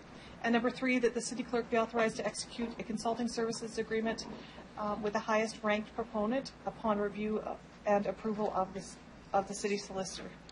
I think it's quite self-explanatory. This has to do with engineering services for the eastern side of the city. So that's what it's all about. This is work that needs to be done, and this is the RFP for it. Thank you very much, Councillor Bryce. Are there any speakers to the report? Councillor O'Donnell. Thanks. So I'm going to try and temper my enthusiasm, but I think this is a big deal. So I have not heard the phrase Eastern before, but I've heard I'm trying to think of what it was. Was it third pressure zone? Am I right? Is that what it was? Okay. So my question is, let's elaborate a little bit about what's going to be possible when this is complete. What does this mean? Ms. Howard? Bishop, that's right. It's the third pressure zone. So right now, if you'll recall, there is developments on the east side of the city that we've had to put restrictions or conditions on their permits because there was pressure issues. So this is in line with our water master plan and moving forward, and it'll allow for the full growth of our city to the population of 300,000 and more. So that this will, when it's complete, will eliminate those conditions or take them off there. Can you give me an idea of timeline for this, please? Yeah, through you, Your Worship. That's right. So the timeline is June of this year. If Council should approve this, we'd move forward with the RFP for pre-design, and then we're hoping by July to award that. And then in August of 2018 to December of 2019, that's where the completion of the Phase 1 pre-design work would be done. Once we have that done, then administration would be prepared to go on to Phase 2, which is the detailed design in 2020, and then the construction beginning in 2021. So there's a number of things that have to happen in order to get the pressure zone up and running, because we have to do land acquisitions and all of those sorts of things. So you're right, it is a big deal. This is quite a large, substantial infrastructure project that will help us ensure that we have the right infrastructure in place to continue our growth. And is funding for this, Mr. Mayor, through the utility and therefore allocated already? Through you, Your Worship, this is actually allocated through the servicing agreement fees, not for the utility. Yep, thanks. Thanks for that. I have one other question. So in the recommendations, it talks about the budget amount of $1.8 million. Now, it seems to me that if we keep posting that what it is, and I want to bid on it, I think I know where I'm going to begin. Probably at 1.79, give or take. So can I ask about why we have to do that? Ms. Harlow? Through Your Worship, any value of engineering that goes over 500,000 requires council approval. So those are our estimates. Hoping it will come in lower.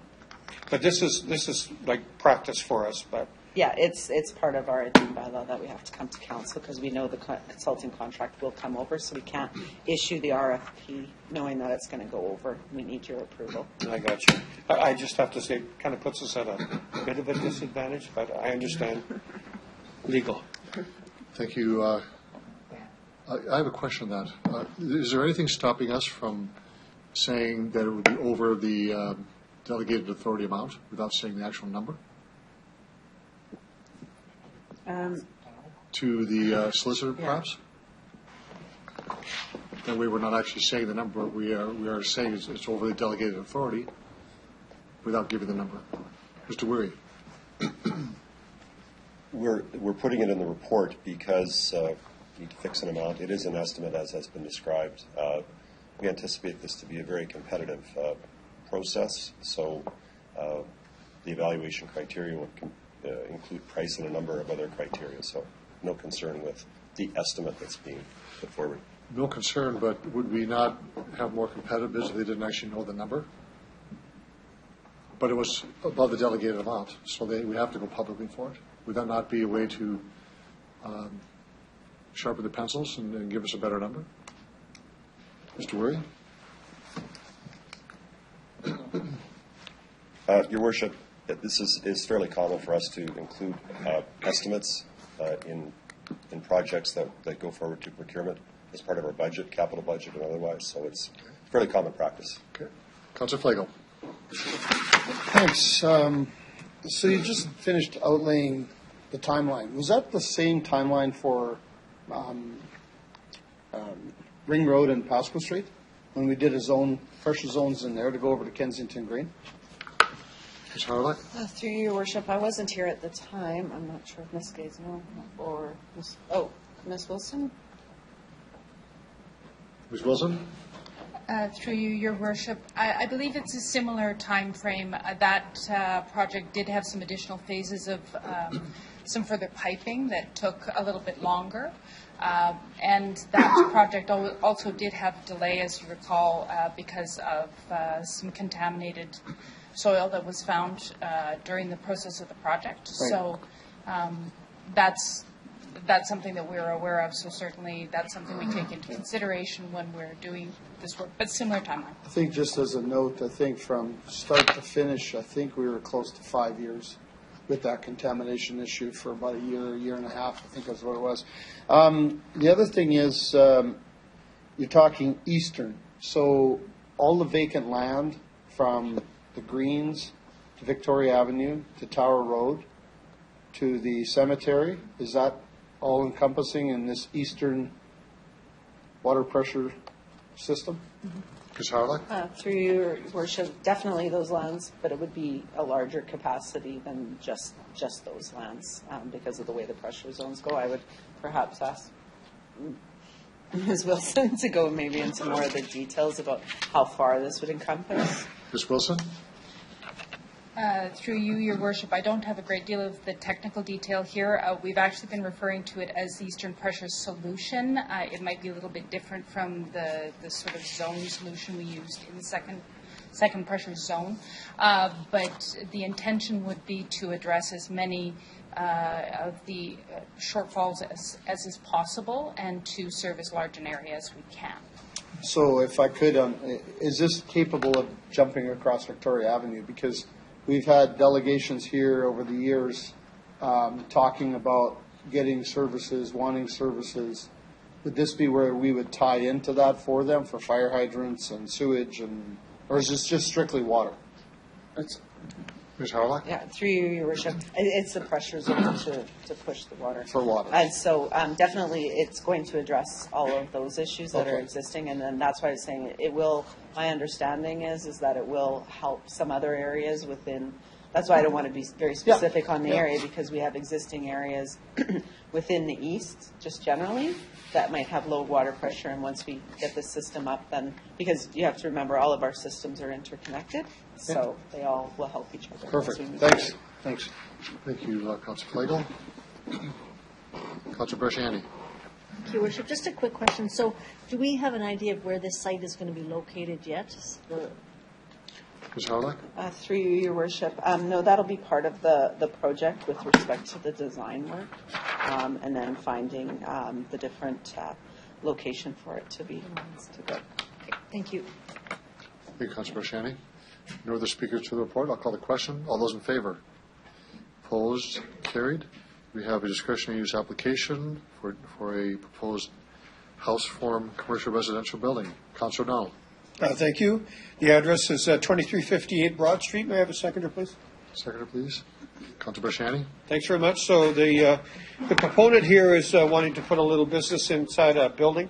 If we were to travel up and down the streets along here where there still are some, I'll call them houses, and most of them have all been transformed into a business style. And what this lady did, I thought was very astute. She also not only bought this house, but bought the one beside her. And so that will solve parking problems for her staff, as well as those who are visiting her, if I recall correctly, aesthetic salon. I think that's the right phrase. So I think this is appropriate for the area. Certainly seek your concurrence. Discussion on the report. All those in favor? Councillor Stevens. Just one question.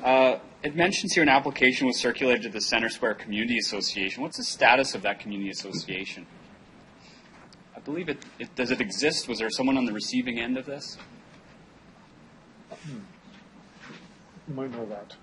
Ms. Harlech? Through you, your worship, I defer to Mr. Searle or Ms. Folk. Mr. Searle.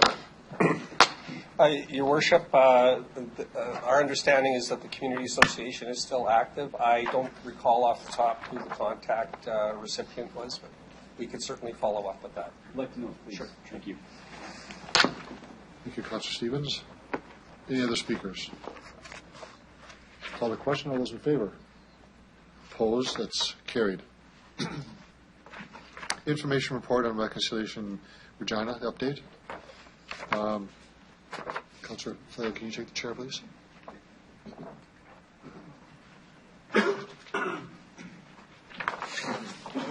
Go ahead. Using my voice here, so I will be short. I know that members of council have read this report, so I want to thank the staff for putting this together. Sheila Harmerchuk has been instrumental in moving this file forward. The report speaks to the steps forward since our last reconciliation report. And you'll note that there's been significant progress being made in developing a work plan with respect to identifying more champions to the process. We've had several meetings with elders and members of the committee, and have had some great discussions, and we're now working on a work plan to go forward again, and some key events that could take place throughout the city to demonstrate what we're doing with respect to reconciliation. But I would answer questions, or Ms. Harmachek can answer questions if need be, but I think this is just a general update since the last meeting. And I think there's been some members of council have attended meetings from time to time, and they're aware of the nature of the discussion. Been very important to talk about reconciliation related to some of the trial events over the past year. And we've had several meetings of elders to speak in ways that we can move forward in a diplomatic and sensitive way related to not just the calls to action, but the healing process that we need to go through in a much larger area with respect to the trials that have taken place both here and in Manitoba. Have been instrumental in raising concerns and questions with our Aboriginal community friends, and I think we've got through that to a large degree. We had a healing circle to talk about the impact of those trials on our city, and as mayor of the city, I was very clear to speak that we should focus on coming together. What brings us together as a community, not what divides us. We may disagree on what has happened in those two.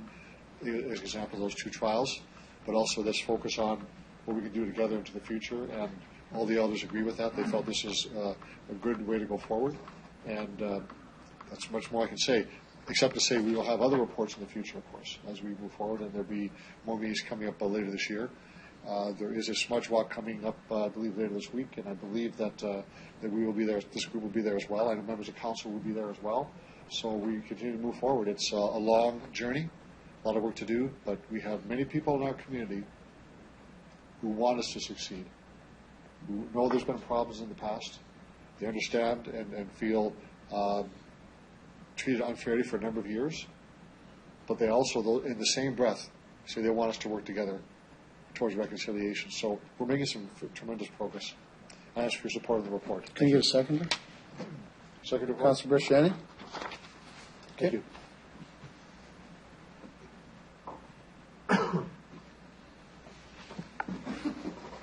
Any questions or discussion on the report? Councilor Stevens? Just a couple comments and a question here. It's a shame not members of the public didn't stick around. I think it's arguably one of the most important items in tonight's agenda, considering the magnitude and the scope of the issue. And I want to thank the mayor for the leadership on this file, as well as for the staff who have done an exceptional job. For those of you who have been at these events, I've only been to a handful, but it's incredible the depth and the commitment, hours of sharing circle events. My question has to do with what this work plan might look like. So, for instance, in some of these discussions, there's been conversation around human resource practices, hiring practices, service delivery. What's the scope, or what are some of the issues that we're finding that would then work their way into an operational plan going forward? Are there any details at this time?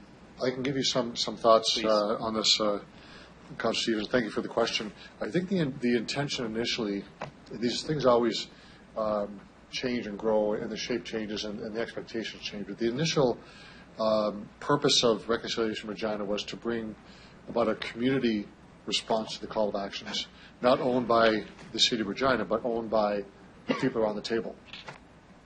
And we had asked each organization, from the school boards to the Chamber of Commerce to, who's around the table, 70 organizations, to reflect upon their contribution. That was a first overlay of discussion. But as we get forward and we begin to speak, other expectations happen. And we're not that granular to talk about HR policies. I don't think we're going to get there for a long time, because frankly, we're still at the stage of the need to reconcile, the need to be heard.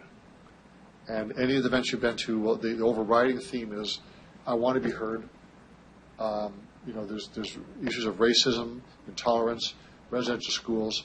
And until we get past that discussion, which is all valid, We're not going to get into areas of HR and if I understand your question correctly, we may in the future. But the part of what is working and is unique is that nobody owns this organization. And it's not the City of Regina, although we are helping to move people together. We don't own that. So what comes out on the work plan will be a reflection of the group in its totality, not what the city wants to have. Like the last place I want to be is to be telling an organization like that that's very organic, you must do this first. So we may get to the point we have those conversations. We may not either. We may get to some larger place that you know. And I think at the end of the day, in my view, we want to have our Indigenous people feel at home, feel that they have been heard, that the policies and programs, not just of the city, but of the other organizations around the table, are changing their policies to reflect a more open and accommodating environment. That, I think, is the most important issue. Thank you. Other comments or questions? Call the question. All those in favor? Oh, Councilor Barshani, did you want to just give you the floor? Thank you, Your Worship. So I'll keep it short, but I was able to attend a few of the meetings and on Reconcile Regina, and they were truly amazing. We had so many organizations around the table, the city leading and asking the questions and having great discussions. So I too want to say thank you to Mayor Fougere, who really you have been kind of out there on our behalf as well, supporting the whole piece of reconciliation. But I think that one of the things when I did attend the meetings, what I did find is that I was engaged and I knew what was happening. So now I'm just wondering as to how are we engaging staff and council as to how we're moving forward? Like how does that come forward now as far as like if we're not attending meetings or how is that happening? Well, I'll start. I know that Ms. Harmachuk will answer some of these questions. So we have hired two consultants to do a lot of the framing of and the timing of meetings that take place. We have two subcommittees that work that try to build it from the bottom up in terms of agenda items. We're also going to work on the work plan, but we're also looking at incorporation as a nonprofit, so we can have another entity that will actually speak for the group, not just the City of Regina, but also be available to access more funding federally.